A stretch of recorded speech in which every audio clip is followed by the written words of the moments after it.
Bonjour à tous, Michel Sermolas. Moi, je travaille à Sainte-Marguerite et aussi sur la conception un peu.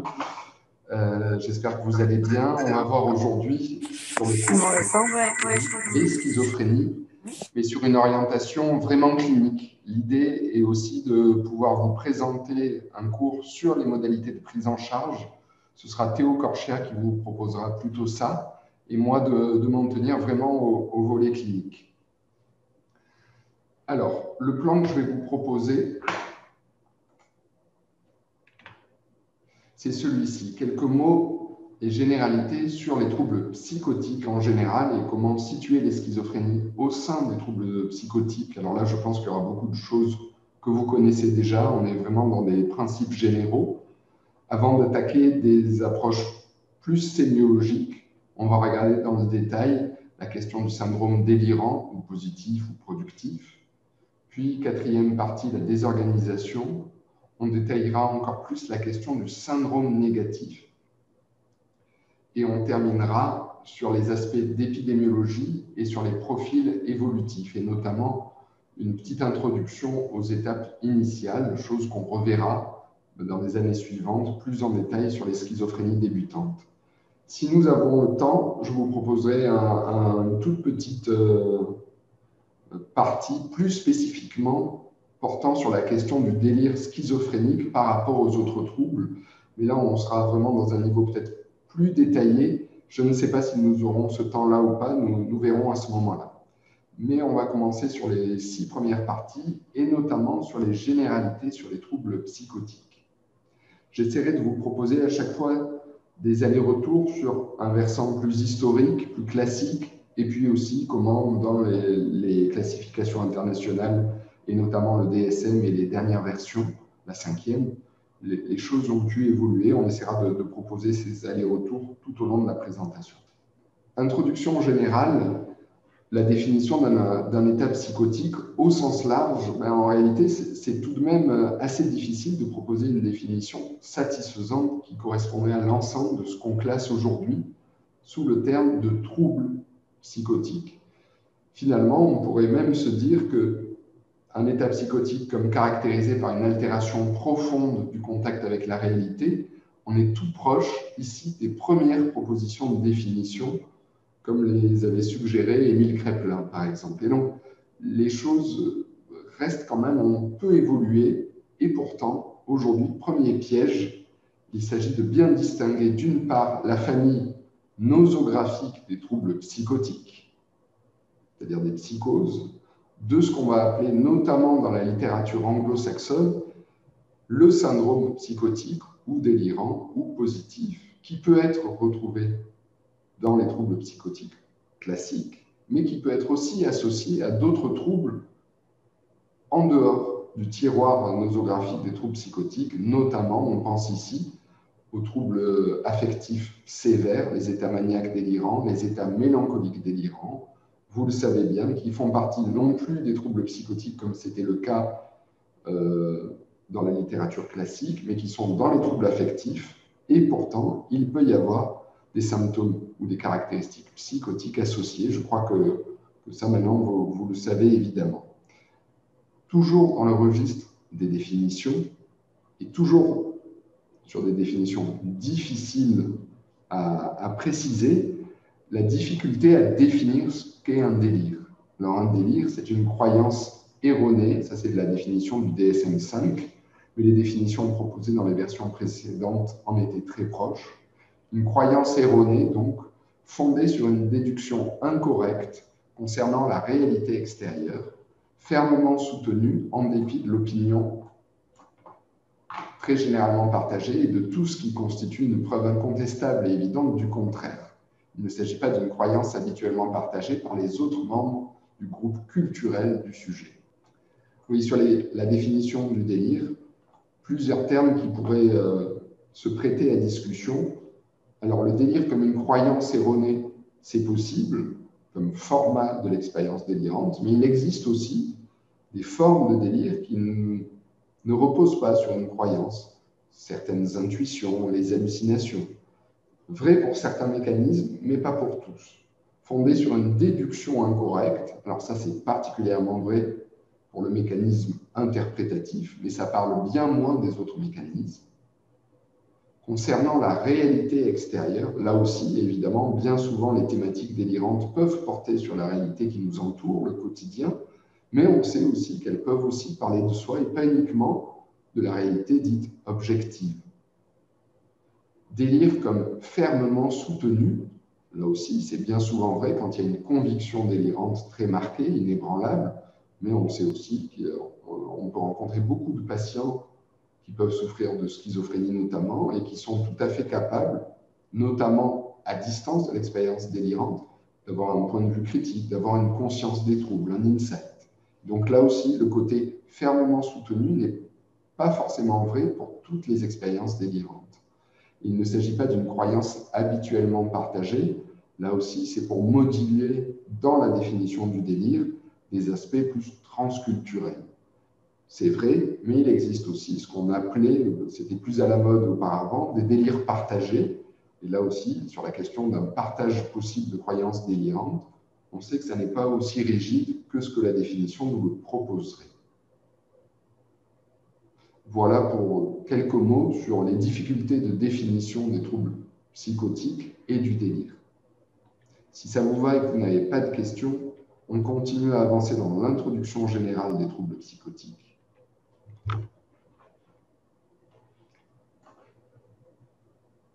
Alors, à une petite modulation près, c'est qu'il existe aussi des troubles psychotiques, notamment des formes de schizophrénie marquées par un syndrome de désorganisation ou un syndrome négatif. Et on estime entre 10 et 20-25% de formes non délirantes de schizophrénie. Et donc, il est compliqué de parler de troubles psychotiques comme complètement équivalents à la présence d'un syndrome délirant. C'est vrai pour la majorité des formes de schizophrénie, mais il en existe, et notamment les plus péjoratives ou les plus sévères, où on peut considérer la personne va trop mal pour arriver, en quelque sorte, c'est une façon un peu psychologique de le mettre en forme, pour arriver à élaborer une thématique délirante.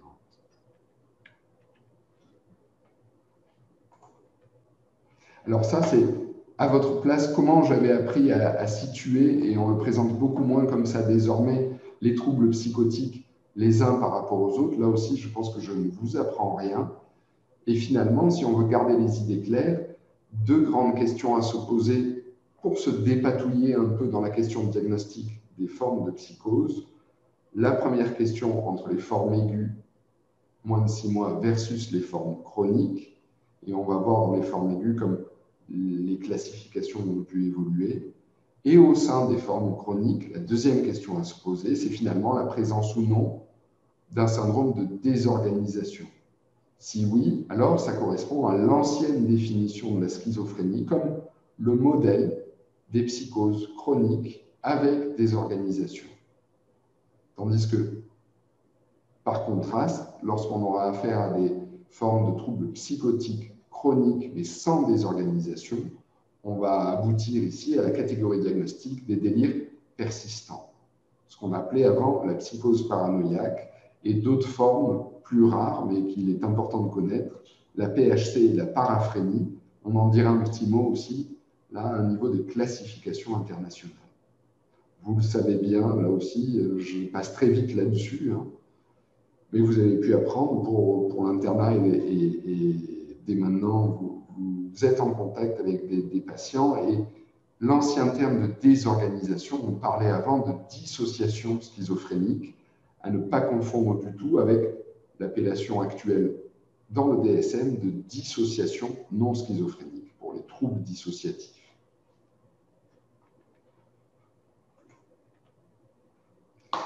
On continue d'avancer toujours pour essayer de repérer dans les formes courtes, moins de 6 mois. Avant, c'était majoritairement, cela consistait à parler de bouffées ou d'états délirants aigus, ce qui permettait d'avoir une entité clinique dont on ne préjugeait pas de l'évolution. Et désormais, on va vers un peu plus de précision, idéalement, pour parler, même avant 6 mois, d'orientation, d'allure schizophrénique. Et donc, les classifications actuelles reposent dans le DSM sur la distinction entre moins d'1 mois, c'est un trouble psychotique bref, et entre 1 et 6 mois, la possibilité de parler d'un trouble schizophréniforme, là aussi avec l'idée d'avoir suffisamment d'arguments pour quelque part souligner une évolution très probable vers une possible entrée en schizophrénie. Mais pour cela, nous avons besoin de critères temporels de plus de 6 mois. Je ne vous parlerai pas trop aujourd'hui des troubles schizoaffectifs, où là, il y a certainement des critères bien plus stricts que l'usage qu'on peut en faire dans notre pratique de tous les jours. On en avait déjà parlé sur le cours sur les classifications. Le problème, probablement, de la catégorie du trouble schizoaffectif, c'est de constituer un tiroir entre deux tiroirs, et que bien souvent, on y met des formes, et avec peut-être un peu plus de rigueur clinique, on aurait des chiffres bien moindres de troubles schizoaffectifs qui correspondent notamment à l'indépendance et à l'autonomie des signes sur la lignée thymique comme sur la lignée d'allure plus schizophrénique. Alors, j'imagine que ça, pour vous, c'est relativement clair. Je vais assez vite. Là aussi, côté de chat, n'hésitez pas à intervenir. Alors, une question, Clémentine. Aujourd'hui, le terme de BDA n'existe plus. Alors, c'est vrai à un niveau de classification internationale. Après, dans la pratique courante, je crois que nombreux sont les lieux cliniques où on continue à utiliser le terme de bouffée délirante ou d'état délirant aigu. Alors, effectivement, c'est plutôt le trouble psychotique bref, sur moins d'1 mois, mais en réalité, ce qu'on apprenait à l'époque de la BDA, c'était quand même que ça évoluait. Souvent, ça dépassait le mois, les 4 semaines. Et donc, on peut parler au niveau international de troubles psychotiques bref, mais si ça dépasse 1 mois, on est un peu pressé de s'orienter d'emblée sur une entrée dans soit un trouble schizophréniforme, si on a des éléments qui orientent vers une pathologie d'allure schizophrénique, soit vers un trouble affectif débutant dont je ne vous parle pas aujourd'hui. Cela dit, on sait qu'en pratique clinique, c'est quand même plus délicat que ça, et bien souvent, surtout chez des sujets jeunes ou en début de maladie, on manque de critères évolutifs, on manque d'assises quelque part pour une certitude diagnostique, et donc plus le sujet est jeune, plus on a de chances de se tromper. Donc moi, je crois quand même que c'est délicat d'enfermer les gens d'emblée au-delà d'1 mois, entre 1 et 6 mois, sur une orientation diagnostique, comme si on pouvait en être certain, alors qu'on sait bien que sur ces formes d'entrée, il y a quand même des doutes diagnostiques. Donc, le terme de BDA n'existe plus officiellement, mais en pratique, on continue à l'utiliser parce qu'il y a cette ouverture évolutive qui est restée relativement pratique. Comment distinguer un trouble schizoaffectif, ça va trop vite, je reviens sur le chat, d'un état maniaque avec caractéristiques psychotiques? Très bonne question. C'est en fait, pour un état maniaque avec caractéristiques psychotiques, lorsqu'il y a une amélioration du trouble thymique, il y a une résolution en toute rigueur des caractéristiques psychotiques. Et s'il y avait maintien d'une symptomatologie délirante alors que l'état affectif, c'est aussi vrai pour les états mélancoliques délirants, si finalement on voit que l'état thymique, maniaque ou mélancolique s'améliore et qu'il y a une persistance des troubles psychotiques, alors ça va nous orienter bien plus vers les troubles schizoaffectifs que vers un état affectif d'abord, secondairement coloré de symptômes psychotiques. Je ne sais pas si c'est plus clair comme ça. Autre question de Laurent, les troubles dissociatifs non schizophréniques. Donc vraiment, on est sur la définition de troubles dissociatifs internationaux. On ne parle pas du tout là de dissociation schizophrénique, sont plus sur le registre anxieux que psychotique. Tout à fait. Là où ça continue d'être un peu piège, c'est qu'on va aussi parler dans ces expériences-là de possibles dépersonnalisation et déréalisation. Et c'est quand même de familles de symptômes qu'on va retrouver tant sur un registre anxieux que sur un registre schizophrénique. Mais je crois que la nature des épisodes de dépersonnalisation ou de déréalisation, si on gratte un peu sur le plan clinique, sont quand même d'un registre différent. Mais oui, en toute rigueur, les troubles dissociatifs actuels au sens DSM, et non plus dissociation schizophrénique comme globalement synonyme de désorganisation. Alors là, pour ces troubles dissociatifs, on est beaucoup plus dans ce qui était collé aux troubles anxieux avant le DSM-5.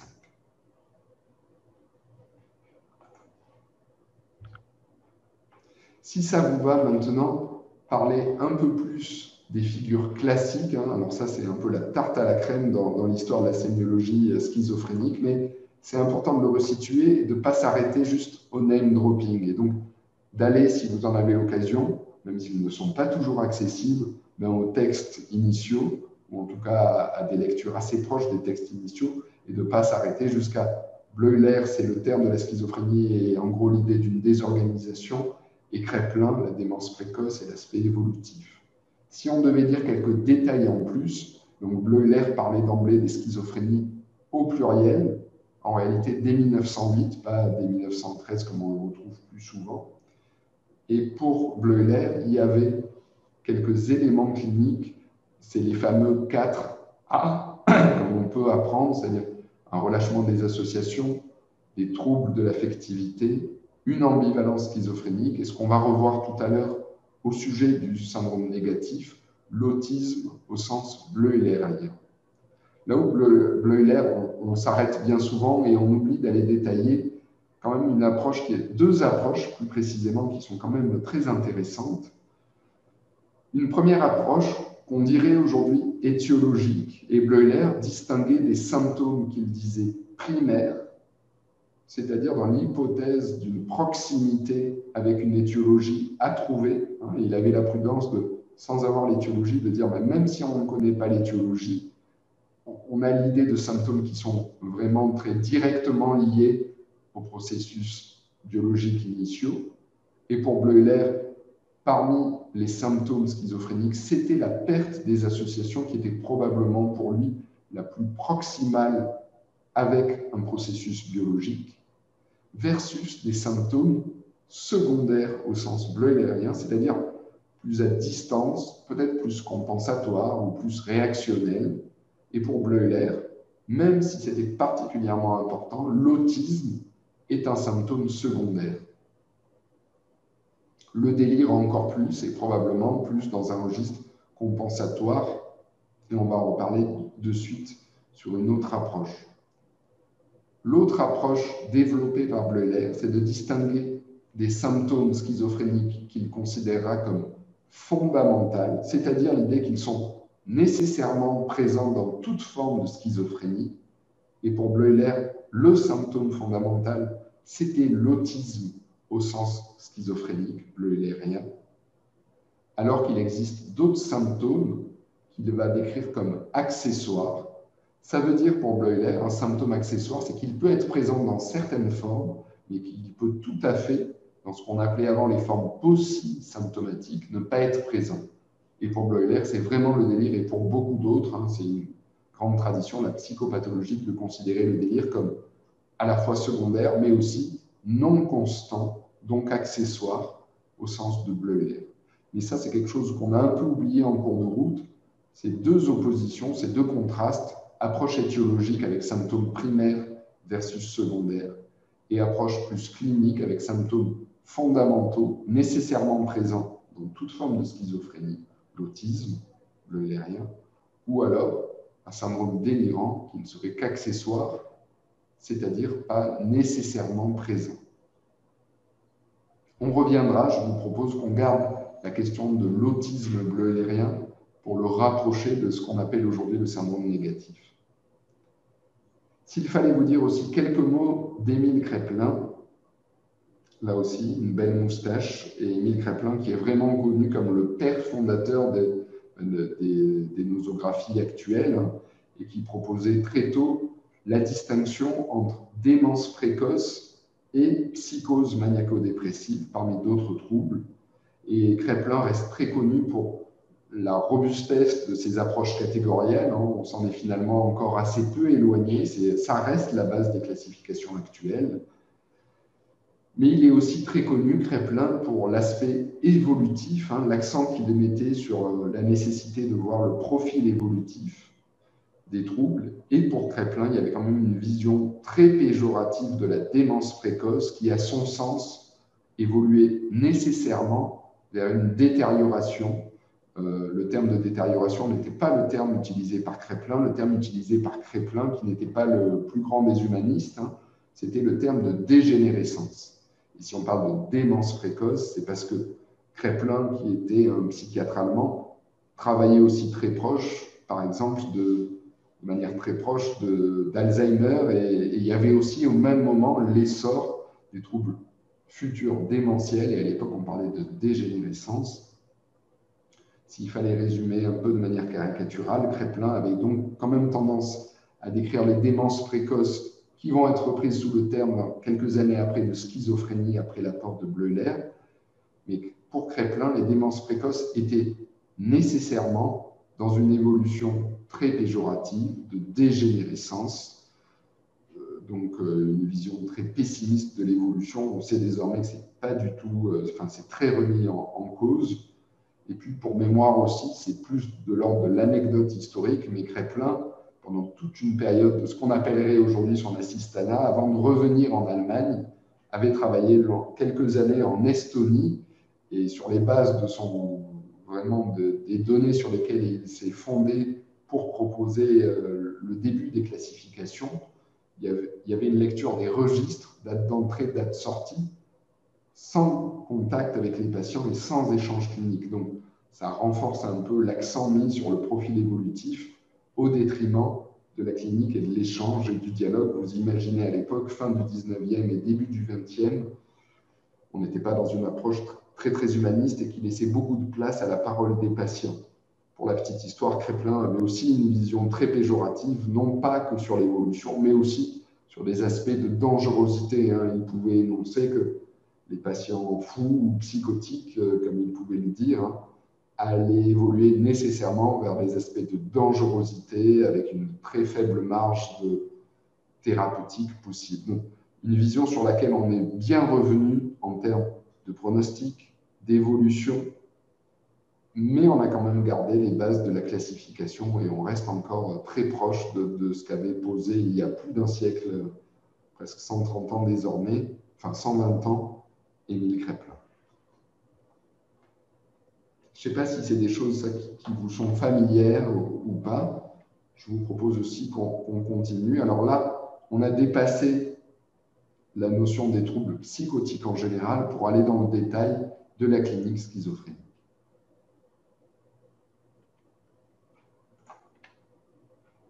Alors là aussi, beaucoup je pense, de choses que vous connaissez bien. Je vais aller très vite là-dessus. La schizophrénie, qui a longtemps été le modèle des formes de psychose chronique qu'on disait dissociative. Désormais, on s'éloigne de cette lecture-là. On sait aussi, en plus, que la désorganisation n'est pas forcément centrale dans toutes les formes de schizophrénie. Toujours les difficultés à proposer des définitions très larges qui permettraient de rendre compte de toute la richesse sémiologique.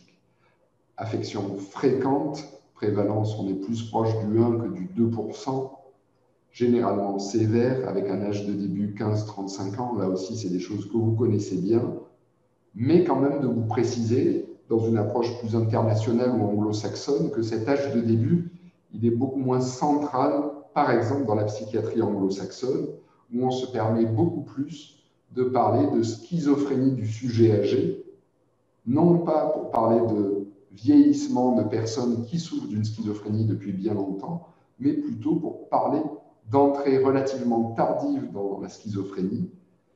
Il faudrait pour cela préciser que pour une définition internationale ou anglo-saxonne, l'accent est beaucoup moins mis sur la désorganisation, beaucoup plus sur la possibilité de symptômes délirants, donc hallucinatoires, beaucoup moins sur la désorganisation et beaucoup moins sur l'âge de début. Donc, en quelques mots, si on fait sauter l'âge de début dans les critères diagnostiques et qu'on relativise l'impact de la désorganisation, de l'ancienne dissociation schizophrénique, du coup, on a une définition beaucoup plus large dans laquelle, vous me voyez peut-être venir, mais en réalité, ce qu'un psychiatre américain appellerait comme schizophrénie du sujet âgé, bien souvent, un psychiatre dans la tradition francophone parlerait de PHC, psychose hallucinatoire chronique, ou de paraphrénie. Les lignes catégorielles bougent, mais en fait, les patients assez peu, on parle plus de différence entre le regard du psychiatre que vraiment de symptômes chez les personnes. Évolution prolongée, oui, dans beaucoup de cas, mais pas dans tous, et contrairement à ce que pouvait avancer Émile Kraepelin, souvent invalidante, pas toujours non plus, et avec une multitude de modes évolutifs. Et finalement, ce qui reste le trait le plus constant, c'est la grande hétérogénéité d'évolution possible et aussi la grande hétérogénéité de présentation clinique possible. On pourrait se dire que finalement, les troubles schizophréniques, si on doit les mettre au pluriel, c'est notamment parce qu'ils varient beaucoup d'une personne à une autre ou d'une période à une autre.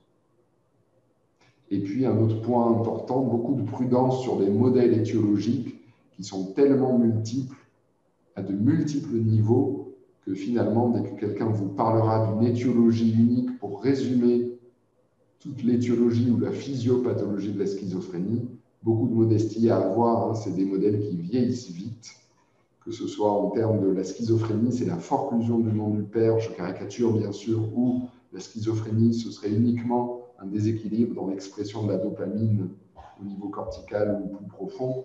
Mais en réalité, ça ne permet jamais un seul degré de lecture de rendre compte de la complexité, de la richesse des évolutions du modèle étiologique. Donc là aussi, on est vraiment entre beaucoup plus dans une approche neurodéveloppementale, on va y revenir, où on va pouvoir mettre ensemble des déterminants qui peuvent être biologiques, depuis la génétique par exemple, mais aussi des déterminants beaucoup plus liés à l'expérience de la personne, les traumatismes, la petite enfance, l'évolution précoce, avant que ne se développent les premiers épisodes.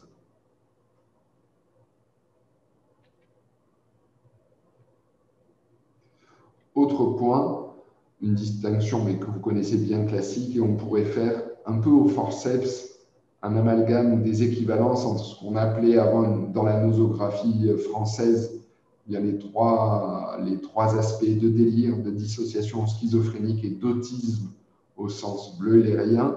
On pourrait les retraduire aujourd'hui dans les classifications internationales comme relativement équivalentes d'une symptomatologie positive ou délirante ou productive ou psychotique. Tout ça, on peut le considérer comme synonyme. La symptomatologie négative comme plus proche de ce qu'on appelait auparavant et différemment l'autisme schizophrénique ou bleu-lérien, et la dimension de désorganisation comme relativement proche de ce qu'on appelait avant la dissociation schizophrénique. Jusqu'au DSM-5, on combinait aussi ce qu'on appelait la symptomatologie de l'axe 1, tout ce dont on parle jusqu'à présent, avec d'autres axes plus sous-jacents, plus transversaux. L'axe 2 qui correspondait notamment à la personnalité sous-jacente et aussi dans les autres axes, les comorbidités, les stratégies compensatoires. Vous savez, on avait dit un mot sur le cours sur les classifications, que la distinction des différents axes est un peu tombée en désuétude désormais et que c'est quelque chose qu'on utilise beaucoup moins et on est beaucoup plus sur un registre de comorbidité, troubles schizophréniques, plus ou moins troubles de la personnalité, plus ou moins autres comorbidités.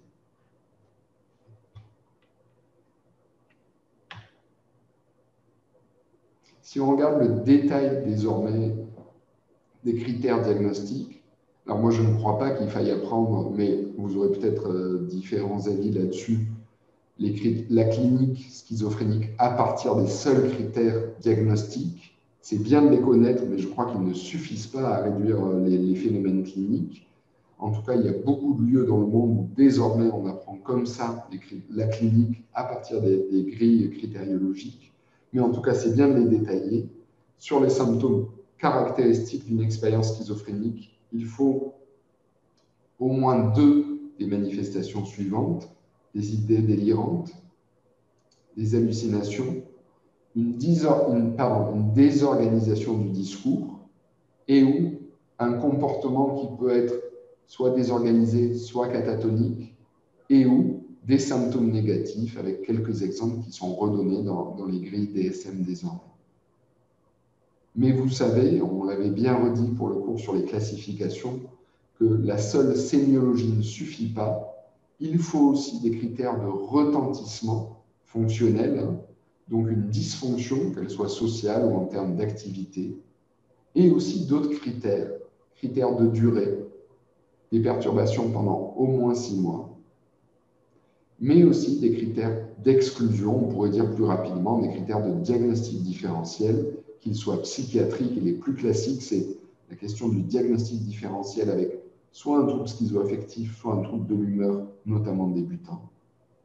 Et aussi des critères d'exclusion de diagnostic différentiel, cette fois plus somatique ou organique, ou alors dû à une substance. Et ça, c'est on pourrait dire,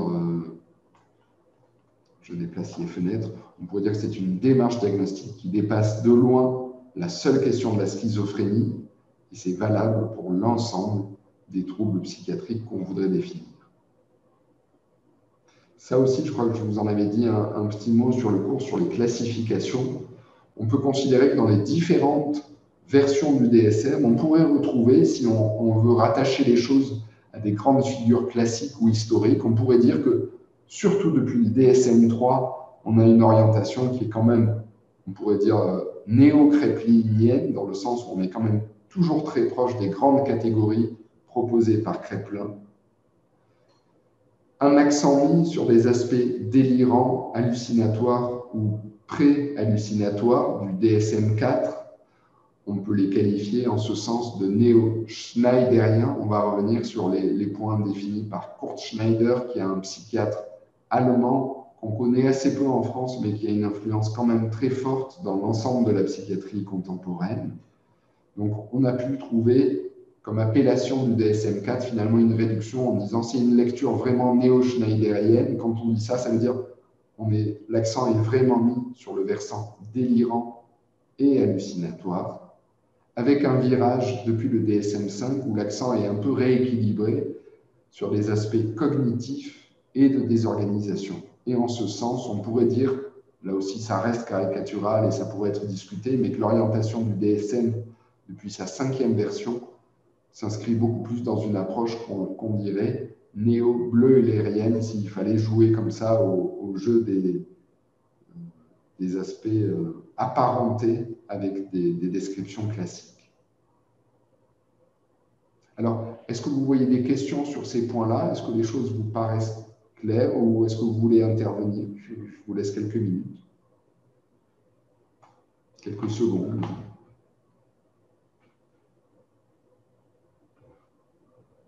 Ok, on enchaîne.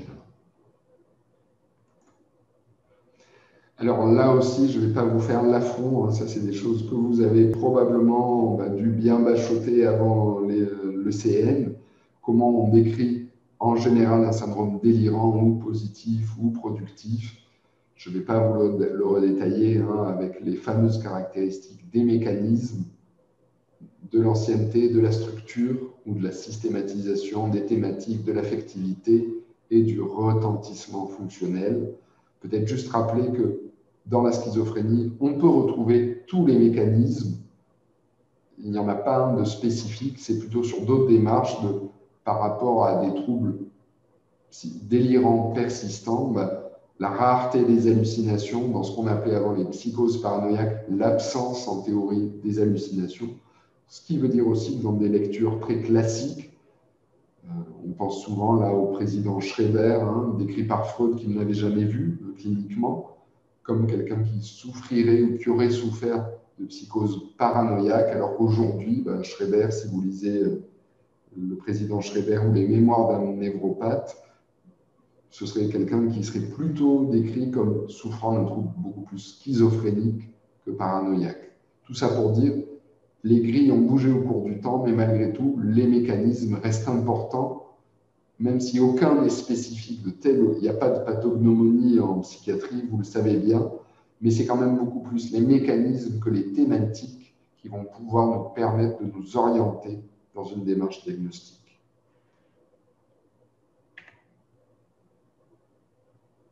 Alors, un tout petit mot, c'est plus pour parler de la suite. Là aussi, je ne vais pas vous redétailler ce qu'on apprend pour l'externat entre les différentes formes d'hallucination, si ce n'est pour redire, il y a un grand débat, mais qui a toujours été là, entre est-ce que les hallucinations, c'est juste un mécanisme délirant parmi d'autres, parmi les 3 autres, c'est-à-dire les interprétations, les intuitions, l'imagination, ou alors doit-on considérer les hallucinations comme des phénomènes à part des phénomènes délirants.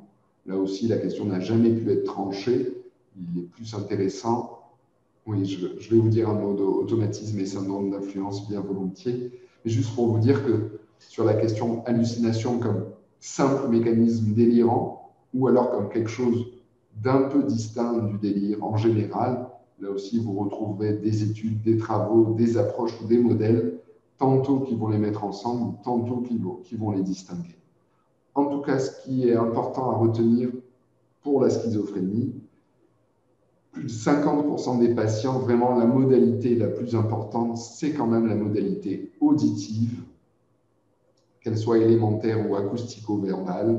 Gardez en tête que des hallucinations visuelles, alors non pas des distorsions visuelles, mais des hallucinations visuelles strictes et isolées, toujours avoir le réflexe d'éliminer une cause non psychiatrique, mais ça je crois qu'on le sait bien dès l'internat en psychiatrie.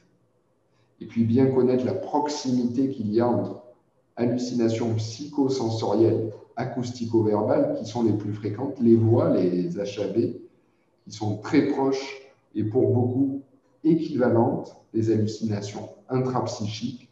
Et finalement, les patients qui peuvent présenter soit l'une, soit l'autre, bien souvent, on peut retrouver un peu des deux, et la distinction peut se faire sur la difficulté pour la personne à nous décrire ou à faire partager face à des hallucinations qui sont d'abord décrites comme des voix. On a du mal à distinguer les caractéristiques acoustiques, la voix d'un homme, la voix d'une femme, des caractéristiques spatiales. Il a fallu que je cherche d'où ça venait, par la fenêtre, à droite, à gauche, derrière moi. C'est lorsqu'on va gratter un peu plus sur ces caractéristiques que bien souvent la personne arrive à nous décrire ou à affiner les choses en nous disant que c'est plus de l'ordre d'une hallucination de la pensée intrapsychique avec des liens avec des impressions de télépathie plutôt que des hallucinations acoustiques au sens strict. Néanmoins, une même équivalence en termes de modèles, d'évolution, de valeurs diagnostiques, bien souvent des patients qui peuvent présenter les deux, et je crois que les deux, acoustico-verbal comme intrapsychique, s'offrent assez bien à ce que De Clérambault a permis de décrire, et on va en dire quelques mots, par son automatisme mental. Alors, ce qui est très intéressant dans l'automatisme mental de Clérambault, c'est qu'il y a plusieurs idées qui restent, à mon sens, très, très actuelles et contemporaines.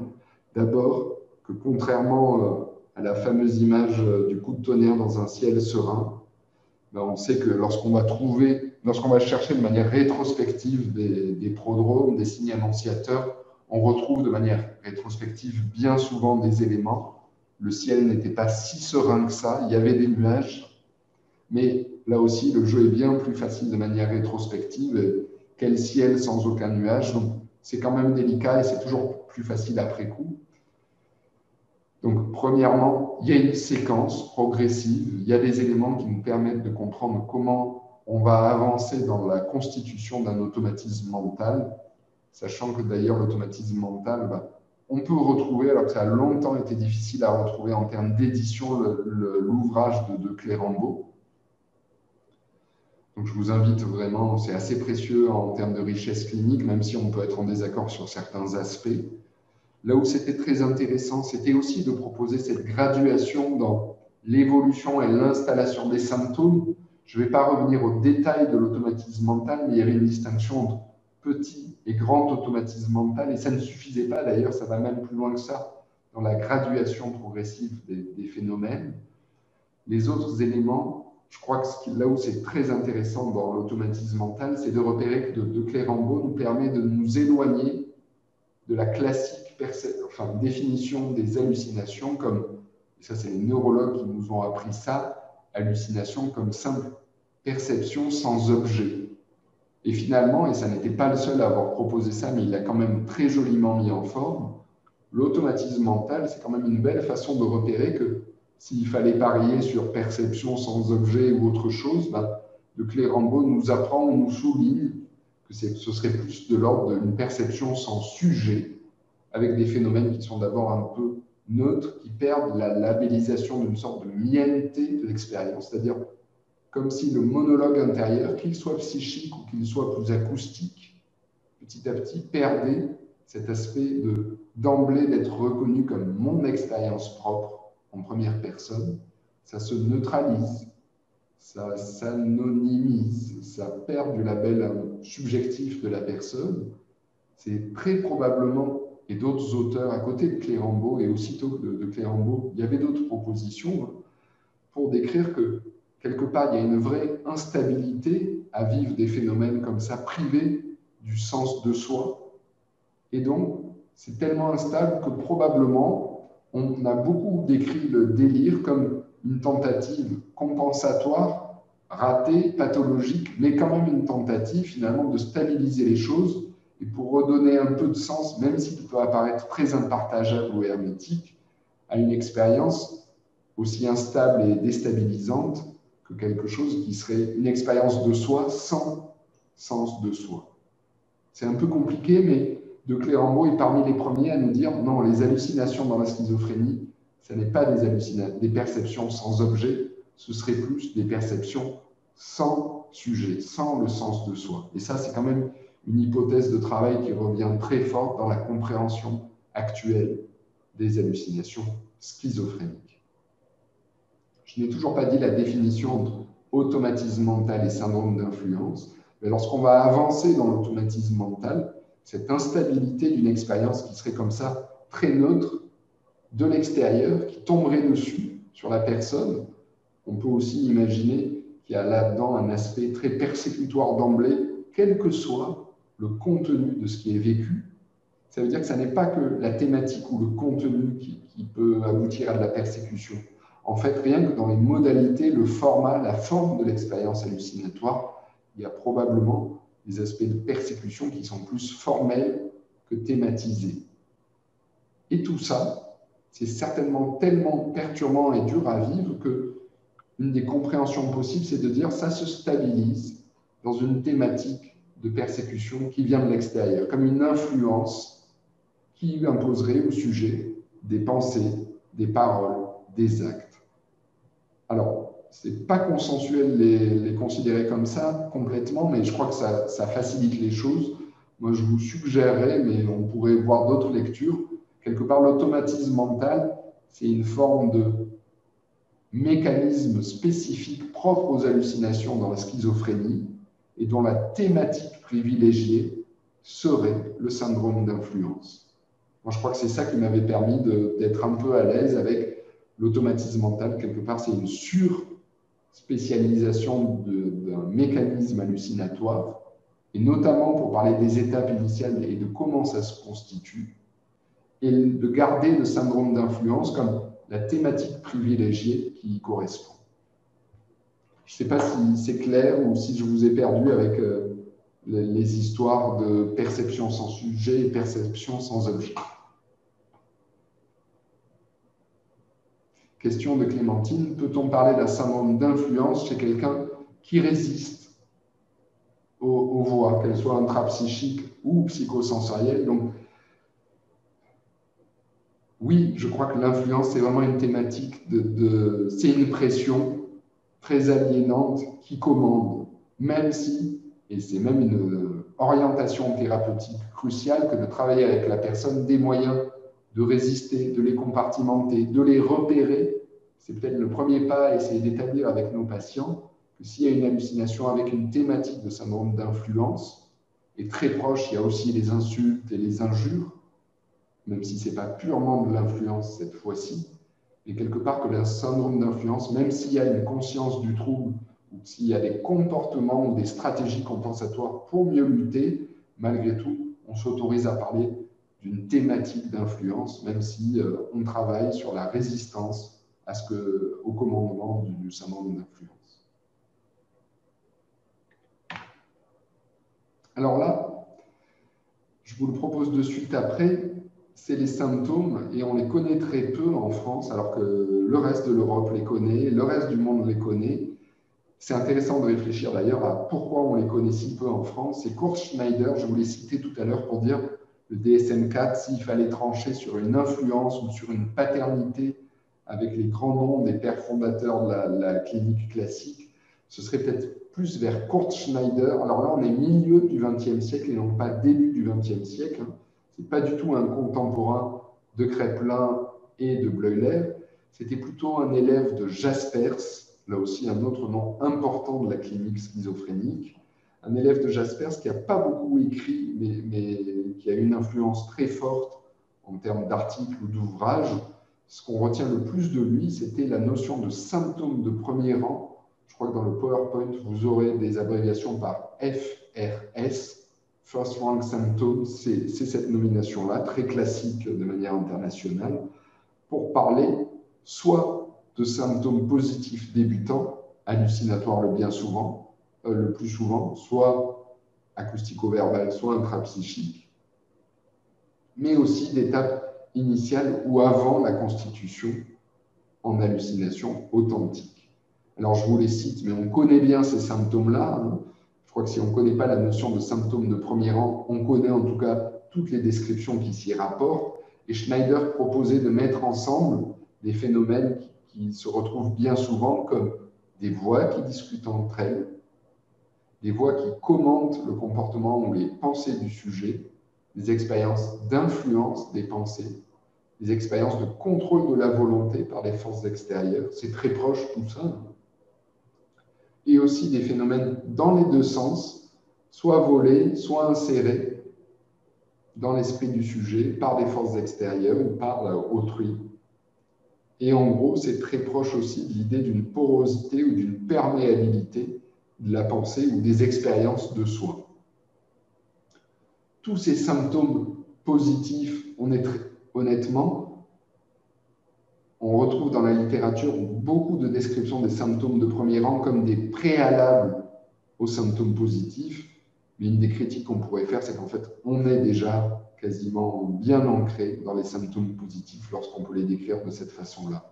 Schneider proposait cet ensemble, ce cluster de symptômes comme relativement pathognomonique ou spécifique d'un diagnostic de schizophrénie. Alors, c'était même dans un court bouquin à destination, je ne crois pas qu'il ait été traduit en français, à destination des médecins généralistes et non pas des psychiatres. Donc, c'était tout sauf un ouvrage très académique qui aurait eu la portée des bouquins, par exemple, de Schneider, de Kraepelin ou de Bleuler. Schneider, c'était vraiment quelque chose qui se voulait très pragmatique et très utile dans la pratique clinique quotidienne, pas que psychiatrique, pour aller assez rapidement dans une spécificité schizophrénique des symptômes.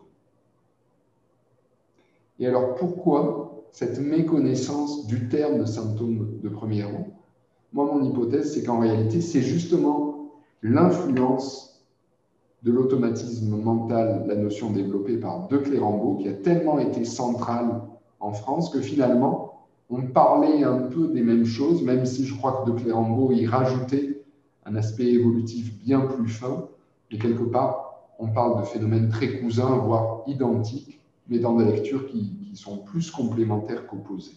Et donc, je crois que en France, De Clérambault par l'automatisme mental, dans le reste du monde, Schneider par les symptômes de premier rang, ont tenté d'affiner les choses, soit en termes de spécificité clinique, soit en termes d'évolution. Est-ce que vous voyez des questions sur ces points-là? Si on a fini assez tôt, mais j'en suis pas sûr, j'espère qu'on pourra revenir sur la question du délire, non pas que de l'hallucination, dans une spécificité schizophrénique par rapport aux autres troubles psychotiques. Alors la désorganisation, je vais aller assez vite, là aussi vous y reconnaissez bien sûr ce qu'on apprend lors des études de médecine pour s'y retrouver dans ce qui constitue quand même une avalanche sémiologique de signes et de symptômes. Le modèle de distinction entre des niveaux cognitifs, affectifs ou comportementaux reste très utile, notamment pour parler de la dimension de désorganisation, comme perte de l'unité et de la cohésion psychique sur tous ces niveaux, et de se rappeler que c'est synonyme de dissociation au sens schizophrénique, et on l'a dit, à distinguer de l'appellation moderne de trouble dissociatif. Alors, la désorganisation, s'il fallait un peu aller dans le détail, au niveau cognitif, pensée, langage, on peut aussi dire désorganisation idéique, intellectuelle. Alors là, c'est une avalanche de signes et c'est évidemment très artificiel de distinguer le cours de la pensée du langage. Finalement, c'est toujours avant tout par le langage qu'on a accès évidemment à la pensée. Donc, on est bien conscient là d'une distinction qui ne tient pas forcément la route dans l'expérience de nos patients, mais il faut bien commencer par un bout, d'où l'idée de distinguer comme ça les troubles du cours de la pensée, diffluence du langage, l'aspect hermétique, pardon, diffluence du discours, mais vous voyez, on est déjà dans le langage, hermétisme, pensée tangentielle, relâchement des associations, flou de la pensée, tout ça, on est dans du bien connu. Difficulté logique, peut-être dire un mot parce que ça, on l'apprend un peu, mais on peut retrouver des données qui peuvent sembler très contradictoires sur les histoires d'abstraction. C'est aussi valable dans les troubles du langage sur l'accès au langage, ce qu'on appelle figuratif ou symbolique ou métaphorique. Et vous pourriez tomber sur des descriptions de patients qui souffriraient de difficultés d'abstraction. C'est possible, mais je ne crois pas qu'il faille le voir comme, contrairement à une idée bien souvent reçue qui serait de dire les patients qui souffrent de schizophrénie n'auraient pas accès à un langage figuratif ou métaphorique. Bien sûr que non, mais en revanche, dans les moments de désorganisation aiguë, d'être très attentif. Oui, il peut y avoir des difficultés de l'ordre du langage figuratif. Ça ne veut pas dire qu'il y aurait un déficit à y accéder à tout moment. Et puis, pour compliquer le tout, il y a aussi des descriptions de patients qui vont présenter plutôt ce qu'on pourrait décrire comme une hyper-abstraction, une difficulté à aller dans le pragmatique, le quotidien, le spontané. Et ça, je crois que le piège, il tient parce que c'est deux fois l'usage du terme d'abstraction, mais dans des compréhensions très différentes. Et c'est vrai qu'il y a, on va y revenir certainement, des patients qui sont vraiment sur un registre d'hyper-abstraction, d'hyper-intellectualisation. C'est souvent vu, ça, comme une tentative de compensation, parce que ce qui manquerait ou ce qui poserait problème serait plus une immersion spontanée, tacite dans le quotidien. Et du coup, d'avoir un recours presque pseudo-scientifique, pseudo-philosophique, pseudo-artistique, selon les personnes, justement pour essayer de compenser une difficulté à être immergé, comme quand ça va bien dans l'expérience du quotidien, de manière spontanée, tacite, facile. Pourriez-vous donner des exemples de relâchement des associations? Alors, on a un peu tendance à le prendre comme un équivalent de la pensée diffluente ou des autres troubles du cours de la pensée. La pensée tangentielle, c'est très proche aussi. Aujourd'hui, quand on parle de relâchement des associations, par exemple en recherche, on n'est pas loin des histoires, mais là, on va basculer sur les troubles du langage. Ça me permet de faire la transition avec les aspects sémantiques du langage, le langage métaphorique ou non, comment on passe sémantiquement d'un terme à un autre. Et on sait que chez les patients qui souffrent de schizophrénie, il y a des phénomènes en réalité très complexes d'ordre sémantique. Alors là, on va un peu plus sur un versant de neurosciences et de recherche, mais on peut prouver, on a prouvé, et c'est vraiment très consistant et robuste. Parmi les patients qui présentent un trouble schizophrénique, on peut prouver, soit au niveau du comportement, de la psychométrie, soit au niveau de l'électrophysiologie, qu'il y a à la fois des associations sémantiques beaucoup plus lâches, au sens où la plupart du temps, quand on va bien et qu'on ne souffre pas de schizophrénie, on a des associations sémantiques relativement établies et chez les patients qui souffrent de schizophrénie, les associations sémantiques classiques sont plus fragiles, les liens se font moins facilement, et à l'inverse, des liens qui ne se feraient pas dans l'expérience dite classique ou normale, même si je n'aime pas trop le terme, bien, chez les patients qui souffrent de schizophrénie, il y a un double mouvement, et il y a la possibilité de proposer des associations sémantiques qu'on ne retrouverait pas dans l'expérience auprès de patients contrôle, de participants de contrôle ou témoins. Donc à la fois, moins de liens sémantiques partagés, mais plus de liens, on pourrait même dire le terme, pardon pour le gros mot, idiosyncratique, c'est-à-dire l'idée que c'est tellement individuel que ça concourt à l'hermétisme, en fait.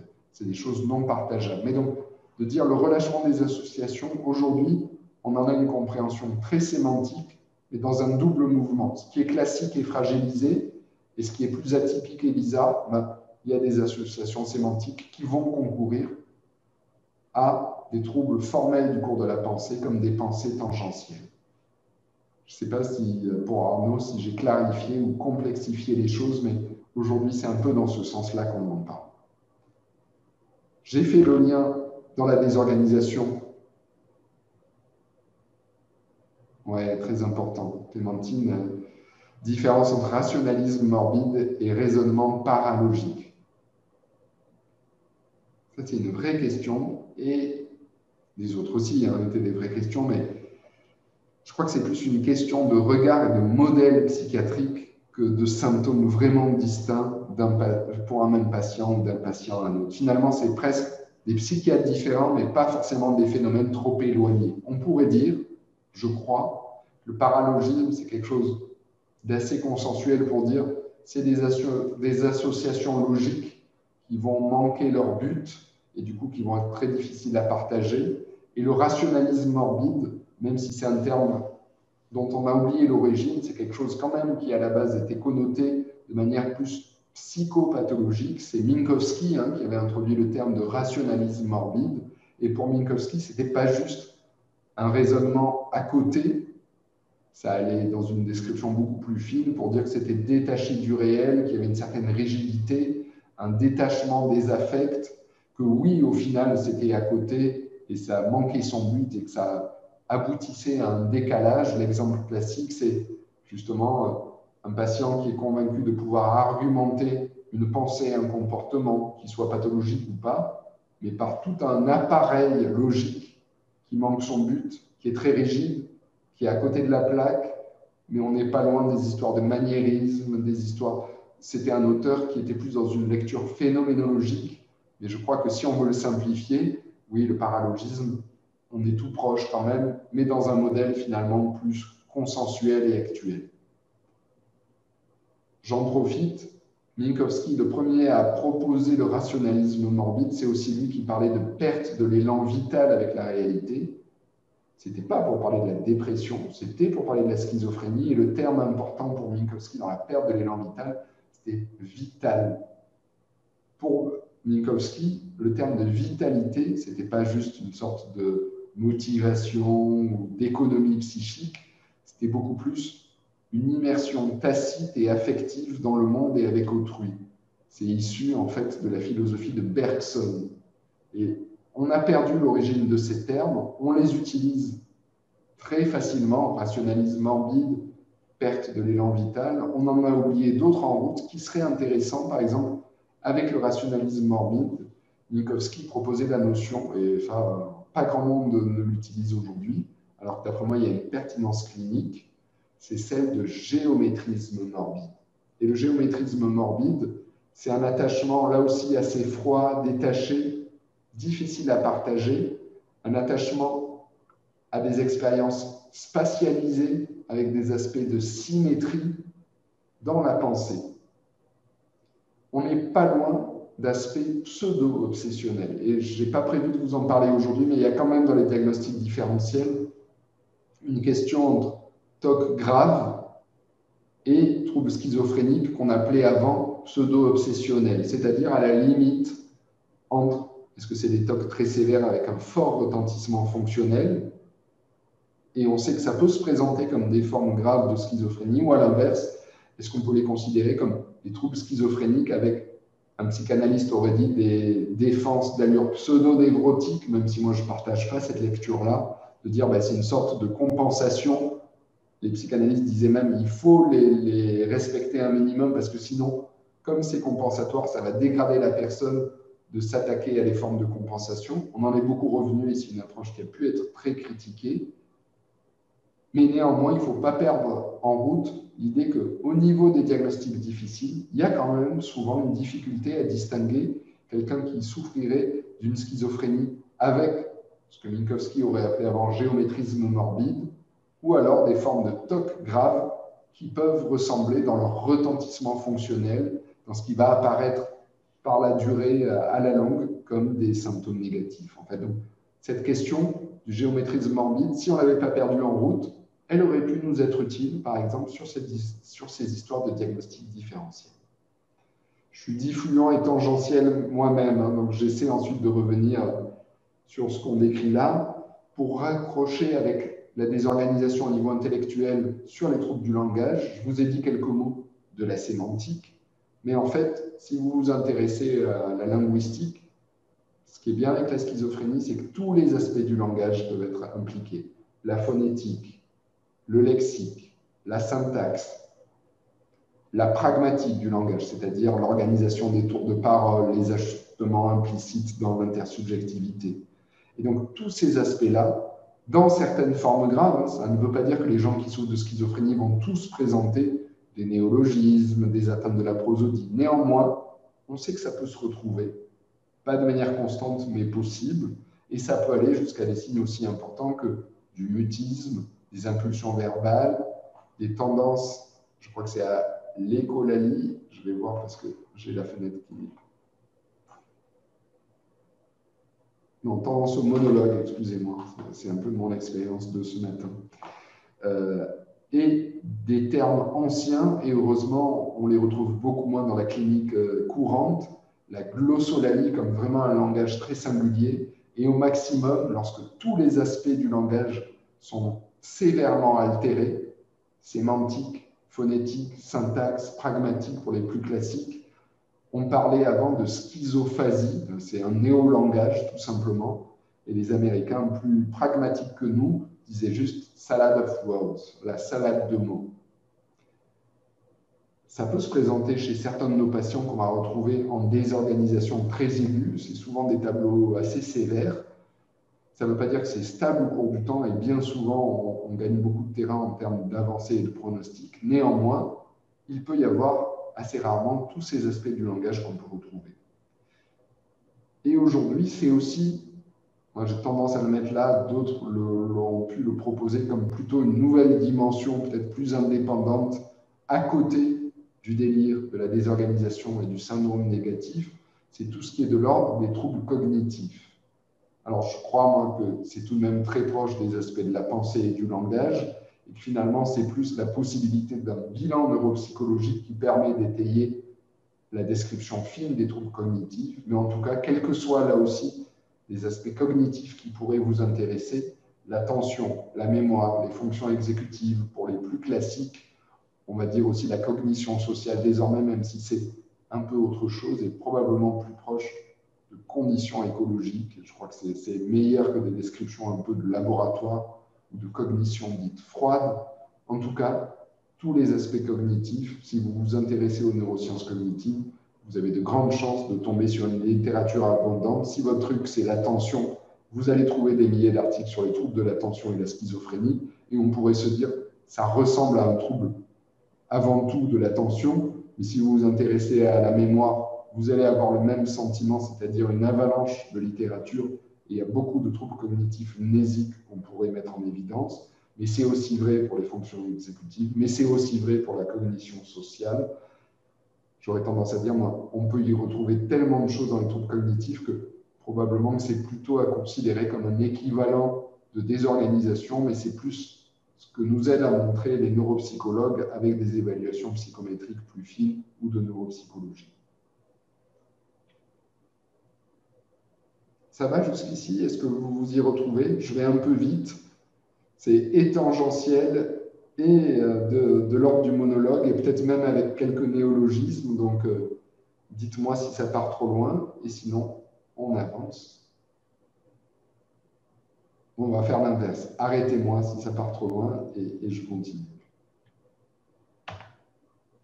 Au niveau affectif, qu'est-ce qu'on peut en dire? On est très proche de ce qu'on appelait avant la dissociation affective, et les mots-clés là-dedans, c'est la discordance, c'est les fameux rires immotivés, c'est l'ambivalence affective. Alors, pitié, hein, vous vous éloignez évidemment de tout ce qui est lieu commun au niveau du langage, hein, et là aussi au niveau de la stigmatisation. Pas besoin de suivre tous les médias. Dès qu'il y a un peu d'ambivalence, on va parler de situations schizophréniques.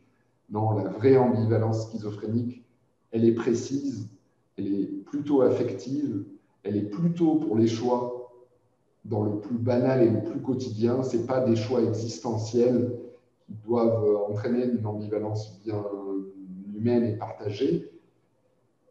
Ambivalence que peuvent connaître les patients qui souffrent de schizophrénie, mais ce qu'il y a d'un peu plus précis dans la schizophrénie, c'est quand on parle d'ambivalence, c'est avec l'idée de vous avez des retombées fonctionnelles parce que faire ses courses, ça devient difficile, parce que pour choisir entre deux modèles d'eau minérale au supermarché, ça va vous prendre une demi-heure, parce que comment choisir entre soit de la Volvic, soit de la Vittel, soit de l'Evian, soit vous mettez votre modèle préféré. Mais donc, l'ambivalence schizophrénique, c'est vraiment pour les choses banales et quotidiennes, pas pour les choix de vie.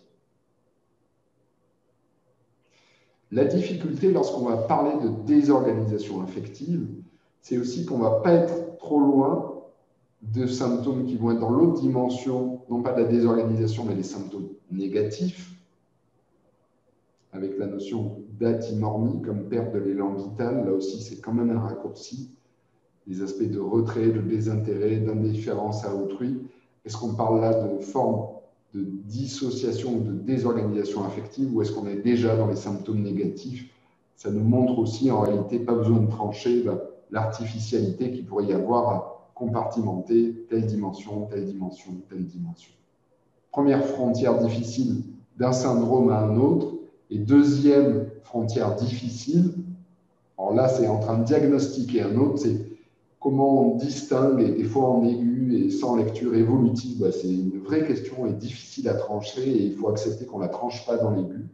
Mais c'est des fois bien difficile de faire la part des choses entre des éléments de désorganisation affective et des éléments plus cliniques dans une approche de diagnostic différentiel, avec des symptômes qu'ils soient maniaques ou dépressifs. Donc là, il ne s'agit pas de trancher, mais de se dire c'est à ce moment-là que vont surgir des difficultés de frontières, soit avec l'autre dimension, les symptômes négatifs, soit avec d'autres diagnostics, et notamment les troubles affectifs. J'ai peut-être oublié de vous dire au tout début, dans les trois dimensions, syndrome positif ou délirant ou productif, syndrome de désorganisation et syndrome négatif, vous apprendre ou vous rappeler plutôt que initialement, on avait commencé dans le DSM, à partir du DSM-3, à deux dimensions. Dimension positive, dimension négative.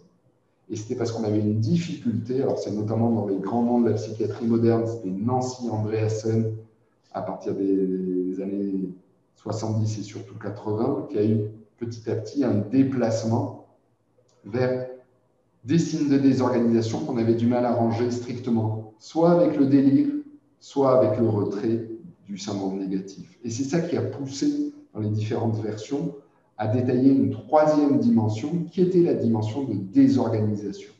Mais ça peut aussi expliquer que dans les grands outils psychométriques de la schizophrénie, ceux qui sont vraiment anciens, il y a même des aspects de désorganisation qu'on va plutôt retrouver dans les deux dimensions, délire et syndrome négatif. Il n'y avait pas encore l'émergence du syndrome de désorganisation qui est venu dans un deuxième temps.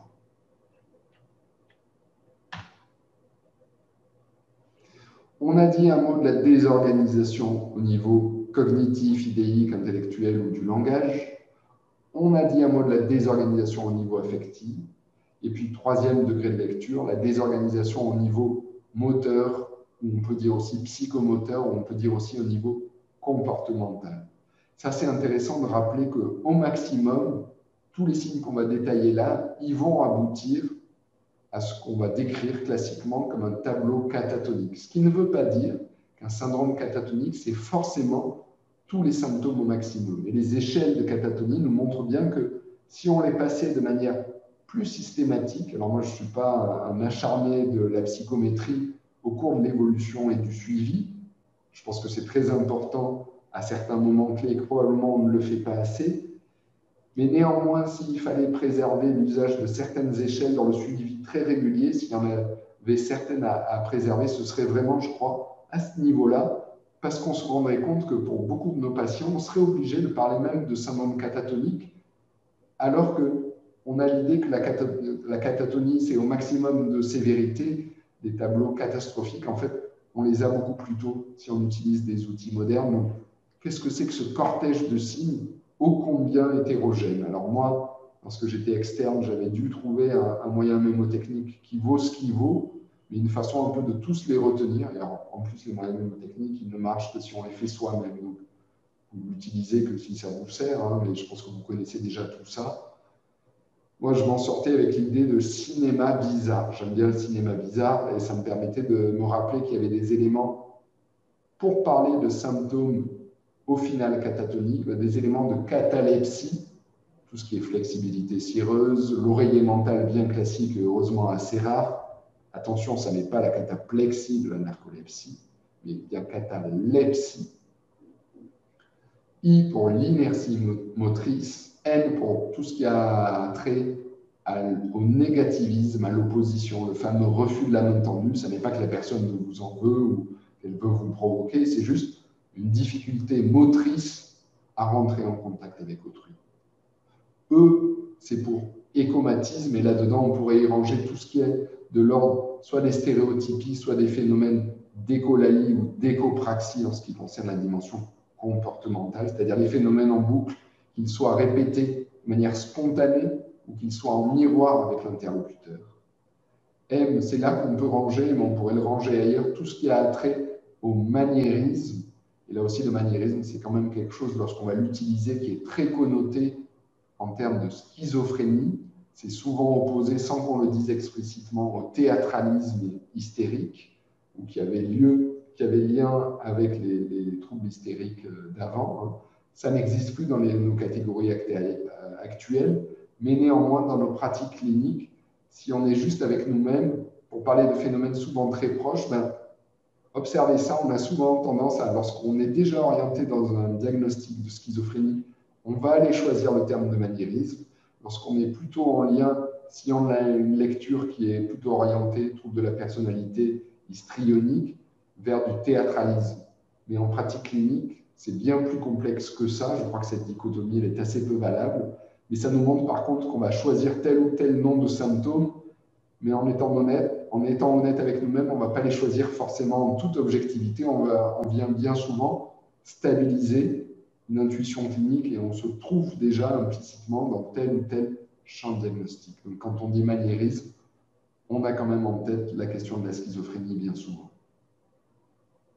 A, c'est pour l'apragmatisme, et bizarre, et le bizarre, c'est pour bizarrerie du contact, on peut y revenir. Au maximum, lorsque tout est réuni, on va parler d'un syndrome catatonique établi, mais encore une fois, regardez côté échelle, vous allez voir que ça va vraiment détailler les choses, et c'est intéressant de le passer de manière vraiment régulière. Question de Clémentine, est-ce que le négativisme dans le syndrome catatonique est du même ordre que le syndrome de négation du syndrome de Cotard? Je n'y avais jamais pensé. Non, pas du tout. Vraiment, le syndrome de négation, quand on dit dans le Cotard la négation d'organes, en fait, le vrai terme, c'est négation d'organes ou du monde. Mais c'est l'idée que mes organes, dans le Cotard mélancolique, et donc ça, retenez que c'est plus une sorte de thématique spécifique de la mélancolie délirante. Le Cotard, quelque part, est connu pour associer au maximum des thématiques d'indignité, de ruine, de culpabilité. On dit aussi d'involution, et c'est dans les thématiques d'involution, ça met ensemble des idées de pourrissement, d'altération, d'hypocondrie, jusqu'à être mort. Et c'est ça la négation d'organes. Pour aller plus loin d'ailleurs, comme souvent, à ce moment-là, on est en tant que clinicien à dire à la personne qui présente un Cotard sur ces thématiques-là, mais enfin, vous n'êtes pas mort si on parle. C'est là que bien souvent, on bascule sur « oui, je suis mort, mais en fait, je suis immortel ». Et ça, dans la mélancolie, mais on sort de notre cours aujourd'hui. Ce côté-là, passage de « je suis mort, donc immortel », c'est souvent un paradoxe qui peut nous sauter aux yeux, mais c'est quand même une séquence bien fréquente dans les thématiques mélancoliques du syndrome de Cotard. À ne pas confondre donc avec le négativisme, où là, il n'y a vraiment pas de lien. Et le négativisme, c'est le nom vraiment de l'opposition motrice pour rentrer en contact avec autrui. Donc, je vous encourage à le distinguer. Je ne m'étais jamais rendu compte de la proximité, donc je le présenterai à chaque fois désormais. Quand moi j'étais interne, les trucs qui me paraissaient le plus difficile, c'était finalement de me représenter qu'est-ce que c'est que la dissociation schizophrénique. Et je crois que de se rapprocher de la notion de désorganisation, ça permet d'y voir peut-être un peu plus clair. Et puis ce qui me paraissait compliqué, c'était de mettre ensemble, ok, il n'y a pas de symptômes ou de syndrome pathognomonique ou spécifique de la schizophrénie, ou en psychiatrie en général, mais néanmoins dans le cortège, signe délirant, signe négatif ou signe de désorganisation, là où on a quand même une vraie spécificité ou une vraie orientation diagnostique, c'était sur la désorganisation et donc sur des aspects moteurs qui peuvent concourir à la catatonie. Mais en bout de course, on apprend aussi que le syndrome catatonique, on le retrouve non spécifiquement associé à des mélancolies catatoniques, donc ça n'est absolument pas spécifique de la schizophrénie, et on le retrouve même en dehors du champ de la psychiatrie, dans des troubles neurologiques comme évolution bien souvent terminale ou quand même de très mauvais pronostics, de troubles démentiels. Et donc, comment on met ensemble cette idée de, on est dans ce qui pourrait y avoir quand même de relativement spécifique sur les tableaux de sémiologie schizophrénique, et à la fin on finit par dire, oui mais attention, la catatonie, on la retrouve sur d'autres aspects ou d'autres terrains diagnostiques, en gros deux grandes étiologies, mélancolie catatonique et les troubles neuraux. Ce qui veut dire, et on peut même le retrouver ailleurs, mais les trois grands tableaux, c'est ceci pour la catatonie. Ce qui veut quand même dire que pour aller sur cette question du diagnostic différentiel, je crois qu'à ce moment-là, ce qui va faire la différence, c'est quand même le parcours, les antécédents, l'anamnèse, ce qu'on connaît de l'évolution du patient.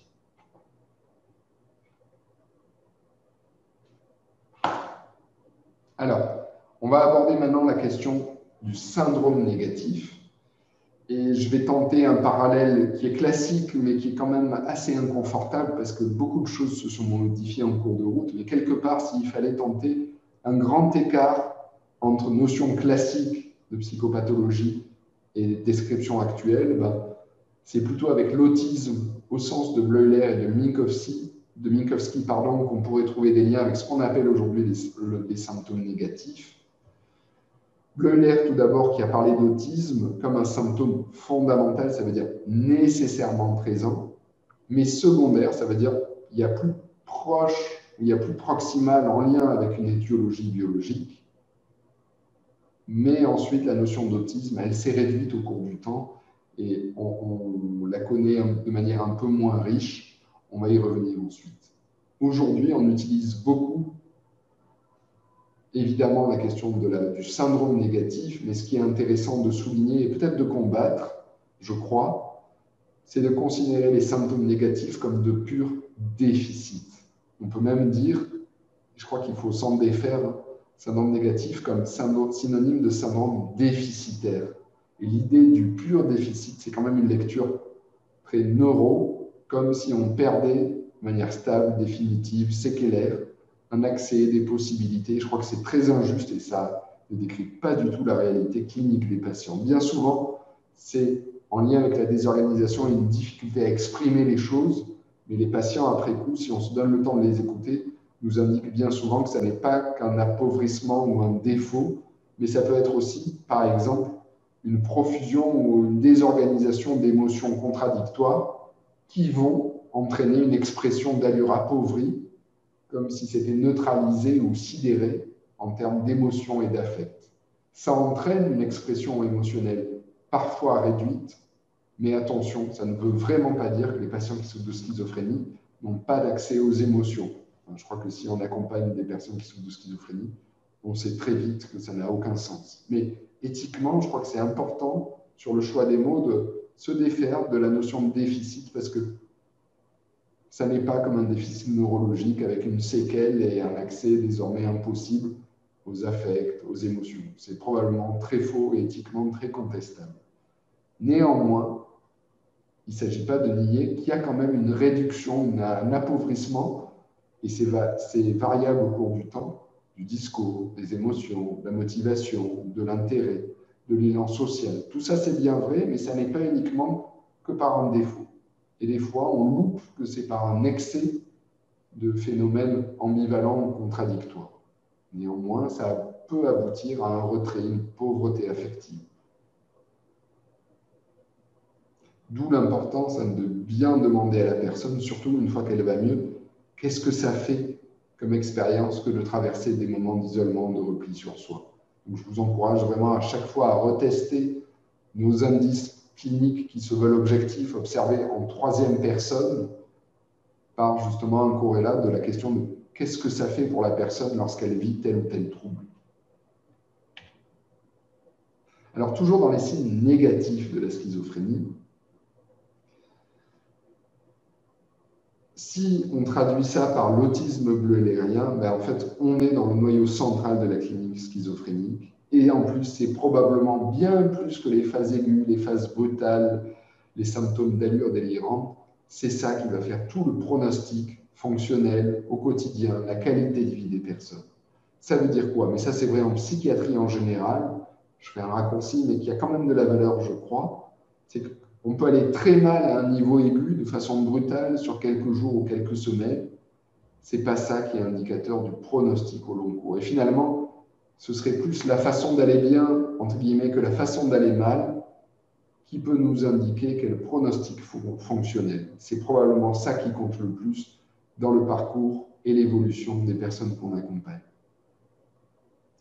Et c'est même, je crois, quelque chose à réévoquer aux familles, aux patients, aux familles surtout, c'est-à-dire au moment le plus aigu, notamment en début de maladie et sur un épisode aigu ou brutal, un épisode psychotique bref ou une bouffée délirante aiguë, de rappeler que ça peut être très choquant, qu'il y a des risques à court terme, bien sûr, et on va y faire attention, mais qu'en revanche, en termes de pronostic, on préfère quand c'est un début plutôt brutal et rapide, et qu'en fait, ce qui va faire le pronostic et l'évolution, l'entrée ou non dans la maladie, c'est vraiment la question de comment on fonctionne à distance de la crise.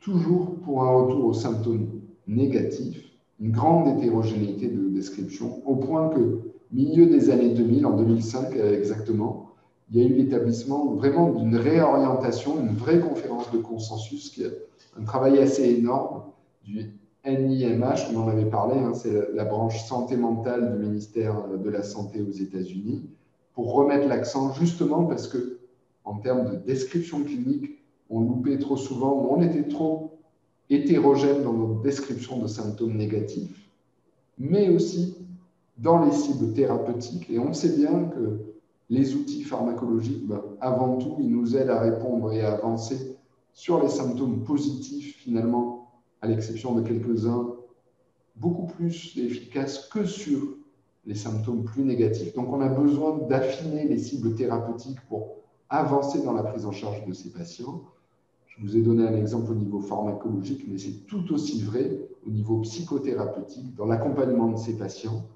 Ce qui fait la différence, c'est quand même de repérer que l'ennemi, en quelques mots, c'est le repli sur soi, c'est le fonctionnement social. Donc, c'est vraiment la nécessité d'une cible thérapeutique qui doit être développée. Alors, on a 15 ans depuis la conférence de consensus.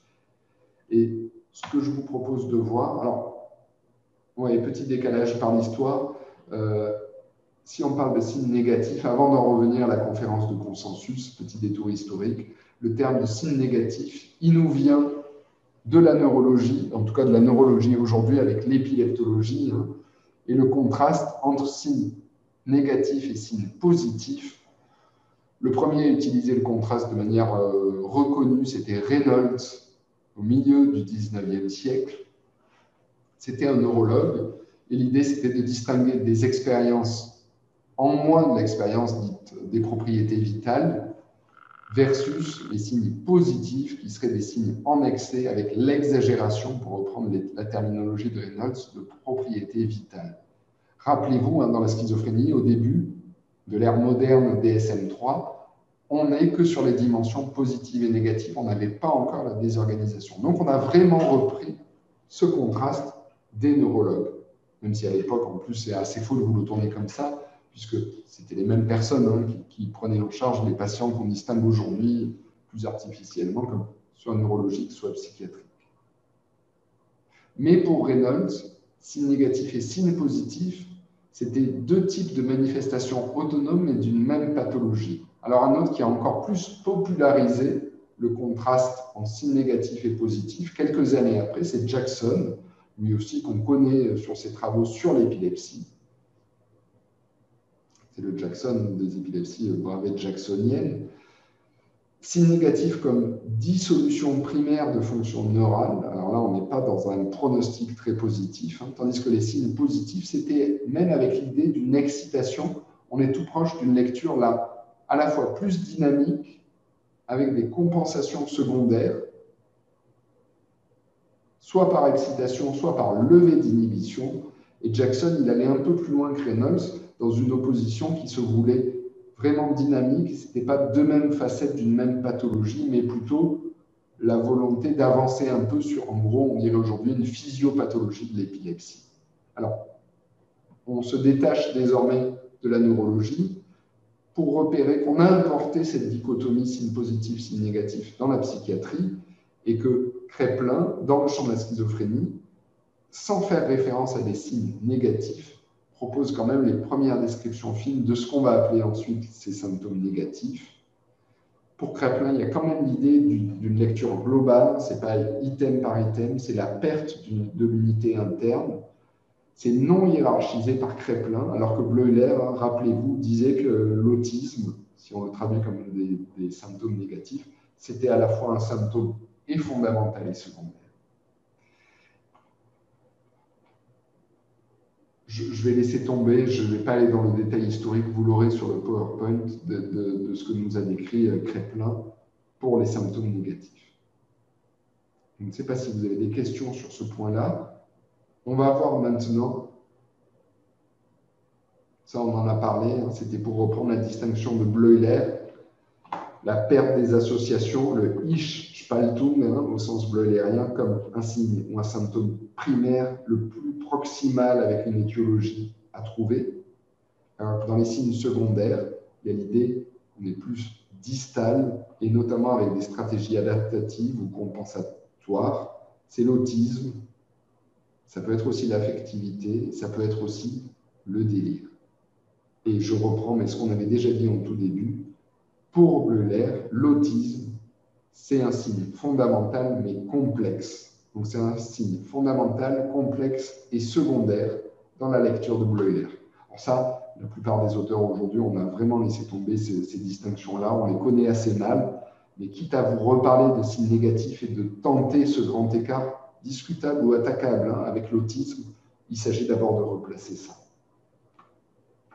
Et si on regarde l'autisme comme signe fondamental, complexe et secondaire au sens de Bleuler, la notion d'autisme, si on la détaille un peu plus, et vous devez savoir hein, que c'est d'abord dans le champ de la schizophrénie avec Bleuler qu'on parle d'autisme, c'est Kanner, pédopsychiatre, qui va l'importer pour parler des troubles envahissants du développement. Ça va devenir tellement central que, alors que l'autisme schizophrénique est moins utilisé, on va retenir l'autisme comme synonyme de l'autisme de Kanner dans les années 40. Et finalement, on a perdu la question de l'autisme schizophrénique. Et pour Bleuler, c'était au-delà du signe fondamental secondaire, on l'a assez répété, une définition difficile, une fiabilité réduite. C'est ça aussi qui explique très probablement son absence dans les classifications actuelles. Mais c'était en lien avec la réalité quotidienne. Et pourtant, ça s'accompagnait, c'est peut-être ça qu'on a perdu le plus quand on parle de signes négatifs. Pour Bleuler, l'autisme schizophrénique, c'était quand même en lien avec une vie psychique riche, imaginative, justement rendue possible par le relâchement des associations qui était pour Bleuler un symptôme fondamental mais primaire. L'autisme pour Bleuler, il découle ou il se décrit par une longue liste de manifestations cliniques. Ça aboutit à la difficulté sociale de rentrer en contact avec les autres. Ça aboutit aussi à des situations de retrait, d'inaccessibilité et d'indifférence émotionnelle. Mais il faudrait rajouter, pour parler de Bleuler, qu'il y a aussi l'idée d'une rigidité du comportement, des attitudes. Et Bleuler parlait aussi, je ne crois pas qu'il utilisait le terme de pensée idiosyncratique, mais en tout cas, d'une grande singularité dans la hiérarchie des valeurs, des buts. C'est-à-dire que la personne avait un système de valeurs personnelles très difficile à partager avec autrui, qui dépendait de l'autisme bleulerien, mais qui certainement était trop difficile à partager et aboutissait à ce qu'on appellerait aujourd'hui des difficultés intersubjectives ou sociales. Ça, c'est vous rappeler très rapidement hein, la question de l'autisme au sens de Bleuler. Pour être complet, il faudrait aussi vous rajouter que cette notion d'autisme, elle a été aussi beaucoup plus affinée encore après Bleuler par l'un de ses élèves qu'on a déjà cité, c'était Minkowski, qui a été l'assistant de Bleuler, qui a repris l'autisme bleulerien, mais pour affiner un peu plus les aspects de complexité, notamment dans la vie psychique riche, tout en mettant en décalage avec un manque d'immersion, une difficulté vitale, disait Minkowski, à s'adapter à un monde commun partageable avec autrui. Alors, on va se rapprocher de l'époque plus moderne. Est-ce que vous avez des questions sur ces aspects un peu classiques? J'essaie de vous remettre à chaque fois un peu d'histoire. Alors, il ne s'agit pas là aussi de faire un saupoudrage. L'idée, c'est vraiment de repérer qu'est-ce que ça nous dit de nos modèles théoriques actuels et qu'est-ce que ça nous dit des débats. Et c'est souvent intéressant, à mon sens, de repérer qu'on n'a pas tant avancé que ça sur les débats actuels. C'était des questionnements que se posaient les grands auteurs classiques.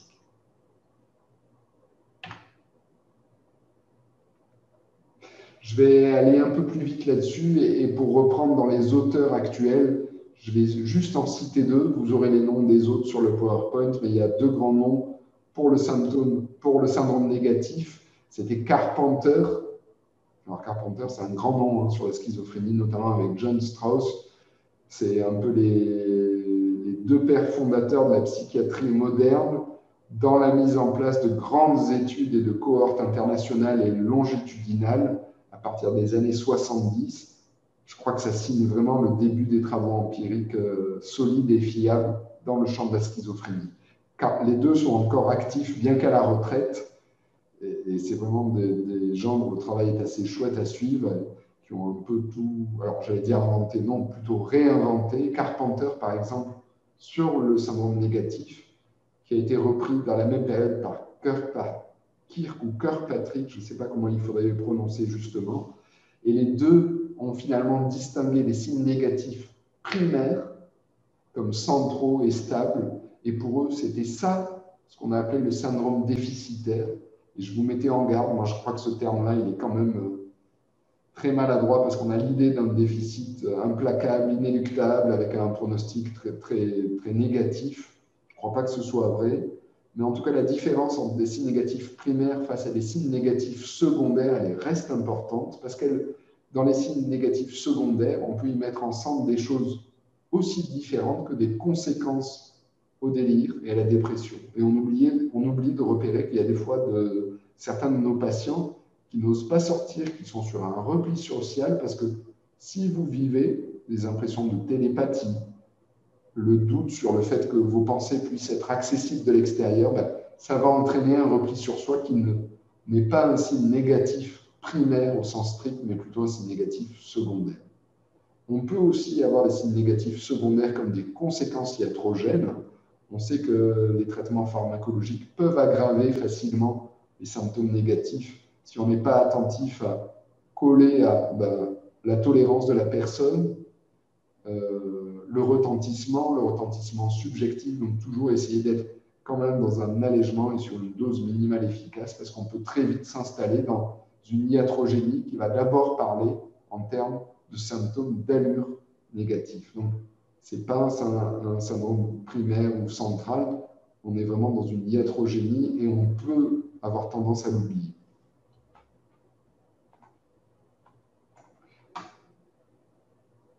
Et puis, pour en finir avec le syndrome négatif, vraiment ce qu'il y a peut-être d'un peu plus contemporain, alors, sans l'être complètement, je vous avais cité le nom d'Andreasen qui a beaucoup travaillé et à la distinction des signes négatifs et positifs, et à se rendre compte ensuite que dans cette distinction, elle était tellement dichotomique qu'on avait oublié la désorganisation. Mais en tout cas, dans les signes négatifs, et ces outils sont quand même difficiles à utiliser de manière exhaustive et adaptée, mais donc c'était une échelle assez ancienne qu'il ne s'agit pas de connaître par cœur, c'était la SANS parce qu'historiquement c'était la première sur ces plans-là. Mais ces travaux-là, quand on les a un peu plus étayés au moment de la conférence de consensus de 2005, si on a voulu mettre à plat un peu tous les signes négatifs possibles, il y avait 5 dimensions qui ont été soulignées. Je ne vais pas les détailler tous, mais première dimension, un appauvrissement affectif. Deuxième dimension, une allogie, comme un appauvrissement qui se voit surtout au niveau du langage. Troisième dimension en termes d'apathie, d'abolition. Quatrième dimension, plutôt en termes de plaisir ou de recherche d'interaction sociale. Et cinquième dimension, mais celle-là, on l'a plutôt laissé tomber parce qu'on est allé plutôt la souligner dans le champ des troubles cognitifs associés. Donc, les travaux se sont faits en 2 temps. D'abord, une mise à plat des symptômes, la voici. Et un deuxième temps, c'est de repérer par ce qu'on appelle une analyse factorielle, c'est-à-dire de voir s'il fallait repérer les grands déterminants qui vont bouger ensemble dans cette avalanche de symptômes. Mais en fait, les travaux plus récents entre 2005 et 2010 ont plutôt ont tendu à distinguer deux grands facteurs finalement parmi ces différentes dimensions. Et on retient aujourd'hui plutôt un déficit dans l'expressivité émotionnelle. C'est en gros tout ce qui a à voir avec l'appauvrissement affectif, mais aussi de la logique. Et le deuxième facteur, qui peut être relativement indépendant de ces aspects émotionnels et logiques dans le langage, c'est des aspects plus de motivation. C'est ce qu'on appelait juste avant les difficultés de volition, de motivation, d'apathie. Et c'est aussi en lien, ça bouge ensemble avec des phénomènes d'anédonie, de recherche de plaisir ou de ressenti de plaisir dans les actes de la vie quotidienne et d'altération du fonctionnement social. Quelque part, cette mise à plat nous a permis un peu de stabiliser et d'avancer sur tout ce long listing de symptômes négatifs.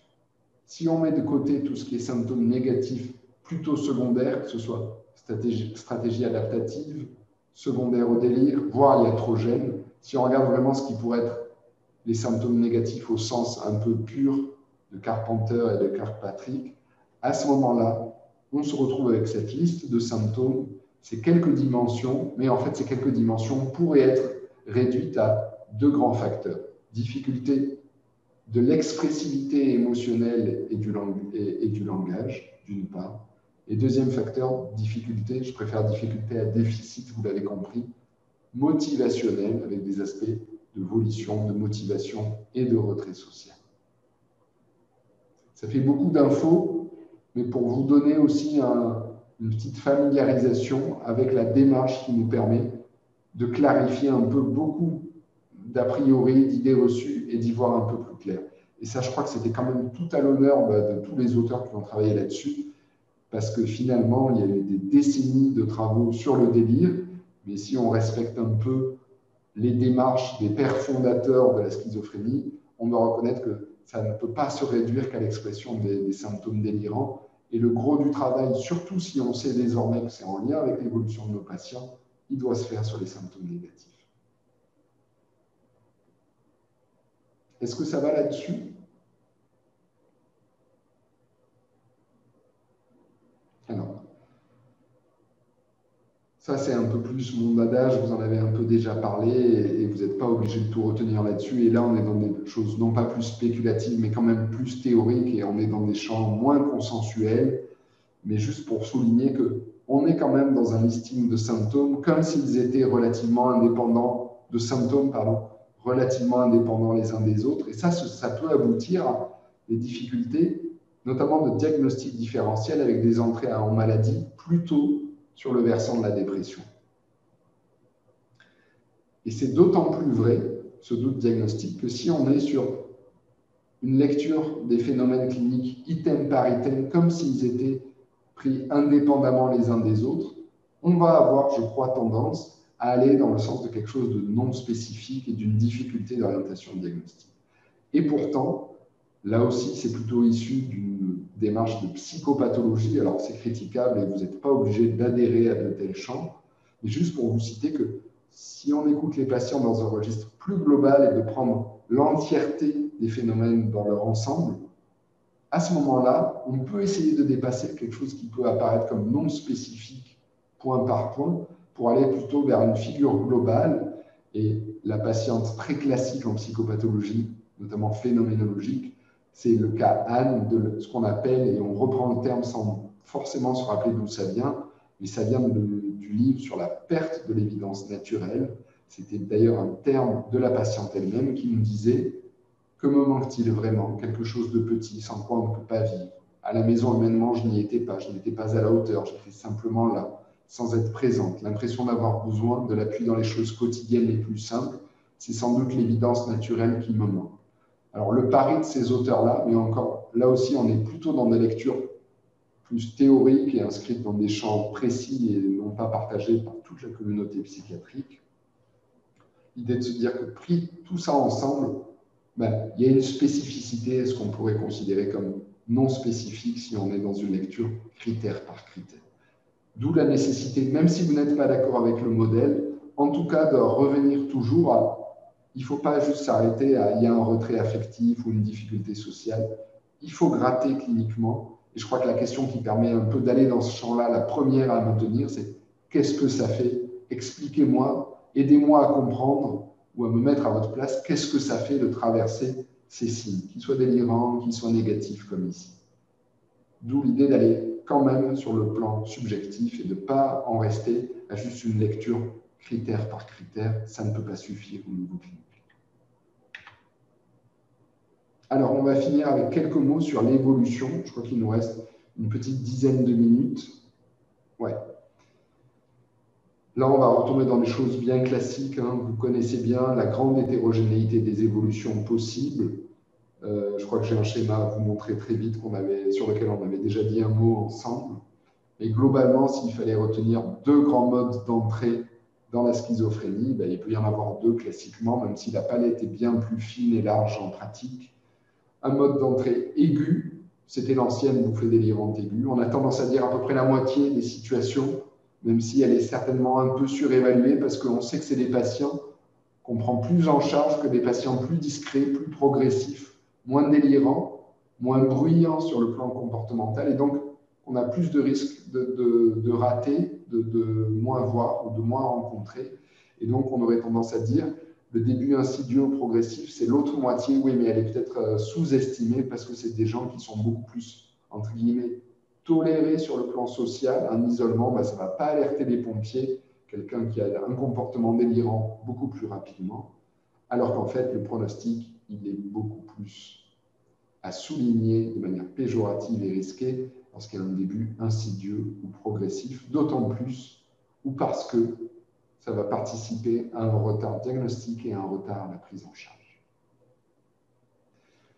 Mais en fait, c'est très schématique de vous dire il y a deux modes d'entrée. On va voir un peu plus loin que des modes d'entrée, il y en a presque autant que de patients. En tout cas, des évolutions possibles.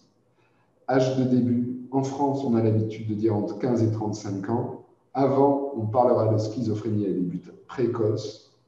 Après 35 ans, on parlera de schizophrénie à début tardif, mais c'est ce qu'on avait dit en introduction. Ailleurs dans le monde, vu que l'accent est moins mis et sur les critères d'âge et sur la désorganisation comme centrale pour un diagnostic de schizophrénie, on va beaucoup plus pouvoir parler de schizophrénie à début tardif aux États-Unis, alors qu'en France, on parlerait dans certains lieux encore de psychose hallucinatoire chronique.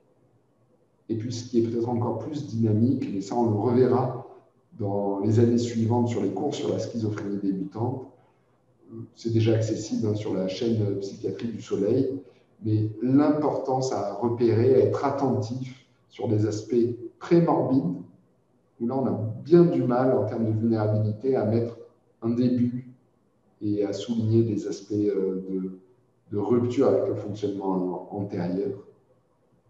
Des prodromes, et non pas des aspects prémorbides, mais plus tardifs de prodromes, où là, bien souvent, on arrive à mettre l'idée d'un début, il y a une rupture avec le fonctionnement antérieur, jusqu'à aller vers l'entrée dans un premier épisode. Les facteurs de bon pronostic, je crois qu'ils sont assez peu spécifiques et un peu logiquement, on pourrait les étendre à beaucoup de champs de la psychiatrie. Sexe féminin, qualité de l'étayage, bon fonctionnement prémorbide, conscience des troubles, traitement précoce, alliance thérapeutique. On pourrait rajouter moins de comorbidité, l'état de santé physique, la question addictologique. La psychose hallucinatoire chronique, je ne vais pas vous en parler aujourd'hui, si ce n'est, et on l'a déjà fait, que pour vous dire que dans les classifications anglo-saxonnes ou internationales, c'est beaucoup plus un terme de schizophrénie à début tardif qu'on préférera utiliser. On est tout proche de la fin. Et juste pour vous citer ce qui était très classique avant le DSM-5, je pense que vous l'avez appris, même si on est moins censé l'utiliser désormais, c'est une sorte de typologie dans les formes cliniques schizophréniques. En gros, il y a V, parce qu'on ne doit plus l'utiliser désormais, mais dans les équipes et en pratique courante, vous allez probablement continuer à utiliser ces termes. Lorsqu'il y avait une prédominance du syndrome délirant ou positif, on parlait de schizophrénie paranoïde, y compris d'ailleurs si les thématiques n'étaient pas persécutoires. Lorsque l'accent était mis sur le plan de la désorganisation, on parlait de schizophrénie désorganisée. Lorsque l'accent était mis sur les symptômes négatifs, on parlait de schizophrénie hébéphrénique. Pour être tout à fait juste, en fait, la schizophrénie, la forme paranoïde, elle était même dès qu'il y avait des éléments délirants, même si le syndrome le plus présent était par exemple un syndrome négatif ou désorganisation, au sens strict, dès qu'il y avait l'apparition d'un délire, ça basculait dans une forme clinique de schizophrénie paranoïde. Il existait aussi, je le dis au passé, des formes autres. On parlait aussi de schizophrénie indifférenciée lorsqu'aucun des trois tableaux ne prédominait. C'était volontiers rapproché de ce qu'on appelait aussi les schizophrénies résiduelles. C'est bien souvent au bout d'un moment dans l'évolution. Vous citez aussi, pour l'histoire, des aspects, on parlait de schizophrénie catatonique lorsqu'il y a un syndrome catatonique qui est prédominant, ça c'est facile. Et puis ce qu'on appelait aussi avant les formes pseudo, où on pouvait retrouver des formes pseudo-affectives, et on parlait alors à l'époque de schizophrénie dysthymique, et on a préféré arrêter d'utiliser ce terme pour utiliser le tiroir intermédiaire de troubles schizoaffectifs, mais qui avait l'avantage de ne pas présumer un syndrome, enfin un tableau plus important qu'un autre. Quand on parlait de schizophrénie dysthymique, on voulait dire que c'était d'abord une schizophrénie, tandis que quand on parle de schizoaffectivité, on est vraiment entre les deux. C'est un peu moins péjoratif dans la lecture évolutive. Donc dans les formes pseudo que je n'ai pas indiquées là, si elles y sont, pardon, je vous dis une bêtise, les dysthymiques, la forme héboïdophrénique, ne confondez pas, vous le savez a priori avec hébéphrénique, mais l'héboïdophrénie, c'était pour parler des formes pseudo-antisociales ou psychopathiques, même si c'est une lecture qui est quand même très réductrice et qu'on a quand même intérêt à de moins en moins utiliser. Globalement, c'était typiquement pour parler de gens qui avaient plus des antécédents médico-légaux que cliniques, qui avaient passé du temps en prison, et on réalise au bout d'un moment que derrière des troubles des conduites ou du comportement, on réalise après coup qu'il y avait un noyau hallucinatoire, un syndrome d'influence, mais des choses qu'on a beaucoup de mal à mettre en évidence parce que le niveau comportemental avait pris le dessus et on ne s'était rendu compte que de ça. Donc, l'héboïdophrénie, c'est bien souvent, pour parler de gens, attention à ne pas rater l'idée d'un trouble schizophrénique, mais qui est derrière un retentissement comportemental très bruyant. Et puis enfin, il y avait ce qu'on appelait les formes pseudo-névrotiques, et on allait jusqu'à parler de schizophrénie pseudo-obsessionnelle ou pseudo-phobique ou même pseudo-hystérique. C'est des choses qu'on n'utilise plus du tout désormais, mais c'est intéressant de garder en tête qu'il y a quand même des formes de diagnostic différentielles compliquées, difficiles, notamment dans ce qu'on appelait avant les schizophrénies pseudo-névrotiques. Mais désormais, tout ça, c'est à reléguer un peu au deuxième plan, puisque désormais le DSM, dans sa dernière version, la 5e, met l'accent sur une approche dimensionnelle, ce qui a quand même l'énorme avantage de ne plus enfermer les gens dans tel ou tel tiroir catégoriel, d'autant plus que les gens, au cours de l'évolution de leur pathologie ou de leur parcours, passaient volontiers d'une catégorie à une autre, et bien souvent, on ne savait plus comment inscrire les différentes formes cliniques au cours d'un même parcours évolutif. Donc, je crois que la démarche dimensionnelle plutôt que catégorielle, elle est quand même beaucoup mieux. Elle correspond plus à la réalité et à la variabilité possible pour nos patients, soit entre deux patients, soit au cours du temps.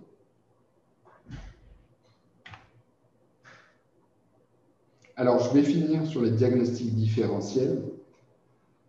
Mais là-dessus, on est sur des choses plutôt évidentes, à savoir, je crois qu'il faut distinguer quelque part une démarche de diagnostic différentiel qui serait, avant d'être inscrit dans le champ de la psychiatrie, on est des mauvais médecins somatiques, alors ça ne nous empêche pas d'essayer de cultiver et d'être de meilleurs médecins somatiques, mais en tout cas, de ne pas coller à certains de nos patients une étiquette d'expression psychiatrique au risque de louper une influence ou une origine qui serait beaucoup plus organique ou toxique, ou infectieuse ou iatrogène, La liste est bien plus longue que les formes que je vous décris là. Et puis, je crois que c'est une autre démarche, une fois qu'on est dans le champ de la psychiatrie, d'être attentif dans les frontières parfois plus difficiles que ce que je vous ai présenté là, avec des troubles de l'humeur, avec ce qu'on appelait avant les psychoses chroniques non dissociatives, qu'on appelle désormais les troubles délirants persistants. Entre les deux, on a parlé de troubles délirants chroniques. Mais en fait, le terme est très mauvais parce qu'il peut y avoir certaines formes de schizophrénie qui sont des troubles délirants et qui persistent ou qui sont chroniques, pas toutes mais certaines. Mais en fait, en creux, on voulait dire non schizophrénique. Et notamment avec une absence de désorganisation. Autre frontière diagnostique souvent compliquée, souvent en début de maladie, les troubles envahissants du développement et notamment les formes des troubles du spectre autistique, notamment chez des sujets qui sont dans une préservation de leur fonction cognitive, voire même avec une hétérogénéité, une hyper-intellectualisation, un bon niveau cognitif. En psychiatrie psychopathologique, on parle volontiers de patients hyper réflexifs et des fois, c'est des questions vraiment cruciales à un âge où c'est difficile de se dire est-ce qu'on parle finalement d'une frontière entre deux diagnostics du côté du patient ou ne parle-t-on pas, je crois que c'est un peu ça selon moi, de difficulté à concilier des regards différents parce qu'il y a trop de clivage entre les approches de pédopsychiatrie et de psychiatrie de l'adulte. Et donc, est-ce qu'on est là face à une différence de patients ou est-ce qu'on est là face à une différence de regard de psychiatre auprès d'un même patient? Et ces questions-là, probablement qu'on ne les aura pas résolues avec ce cours-là, mais quand même d'attirer votre attention sur il y a l'évolution qui compte, il y a la nécessité d'avoir une information sur justement ces diagnostics difficiles. Je ne vous ai pas cité là les formes pseudo-obsessionnelles, justement, les pseudo-TOC dont on avait parlé. Je vais très vite aussi, on les connaît finalement, on les met tout ensemble, mais c'est probablement faux, la question des limites avec les troubles de la personnalité. Alors en disant ça, moi, c'est pas tant les questions de psychopathie, d'état limite, où là, je crois que ça c'est quelque chose, on sait qu'il faut faire bien attention à cette opposition-là, et je crois qu'il ne faut pas tomber dans le piège de pseudo-troubles de la personnalité, il faut être attentif à ne pas être dans l'émergence de troubles schizophréniques, il faut vraiment gratter de ce côté-là.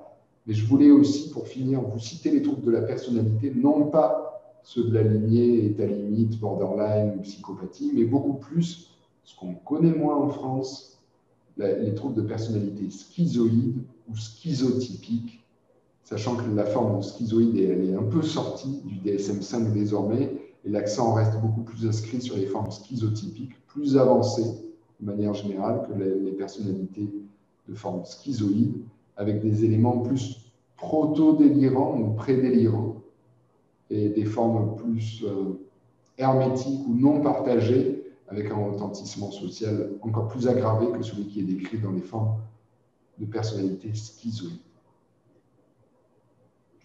Je crois que je vais vous proposer qu'on s'arrête ici. Il y a peut-être beaucoup d'éléments dont je ne vous aurais pas parlé aujourd'hui.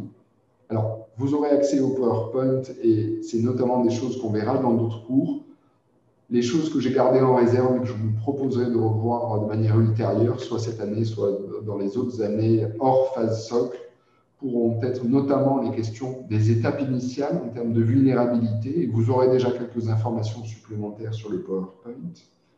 Et puis, le deuxième point dont on aura probablement l'occasion de reparler ensemble, je voulais vous redire un mot aussi de la question de la spécificité, à mon sens, du délire schizophrénique par rapport à d'autres pathologies psychiatriques. Ça, c'est pas trop dans l'air du temps. S'il doit y avoir un discours plutôt consensuel aujourd'hui, si on y met les hallucinations ensemble, c'est avec l'idée qu'il y a un grand continuum entre expériences délirantes, notamment hallucinatoires, chez le sujet dit normal ou en tout cas sans pathologie de tout type, trouble de la schizophrénie. Donc il y a une hypothèse comme ça très forte aujourd'hui de continuité de l'hallucination avec un gradient et un continuum entre expérience dite normale et trouble d'alloschizophrénique. Alors que d'autres auteurs, et moi j'aurais plutôt tendance à parier là-dessus, mais ça peut se débattre et vous n'êtes pas du tout obligé d'être d'accord avec moi, mais plutôt de lire des choses là-dessus et de faire votre idée. C'est est-ce que dans l'hallucination schizophrénique et de manière générale dans les délires schizophréniques, est-ce qu'il n'y a quand même pas des éléments d'allure plus spécifiques que dans les autres troubles délirants, qu'ils soient aigus ou chroniques? Je vous propose qu'on s'arrête ici. Quelques minutes pour des questions si vous en avez. Rythme un peu soutenu, là aussi. Je pense que le rythme est un peu dense et je crois que ce qui est important à ce moment-là, c'est qu'il y ait quand même un peu d'interactivité qui vienne pondérer ça. C'est le moment où j'essaie de me taire et que je vous redonne un peu la parole. Si jamais vous vouliez aller un peu plus loin, n'hésitez pas à me contacter par mail, y compris en termes de vidéo. Je n'ai pas eu le temps de vous les détailler trop, je vous ai donné des références très centrales, mais s'il y a des points qui vous intéressent particulièrement, je suis à votre disposition pour suivre tout ça. Merci pour vos retours. Et vraiment, voilà, sur les questions un peu plus précises, je n'ai pas pu tout vous présenter, on le reprendra. Mais n'hésitez pas par mail. À bientôt, bon cours cet après-midi.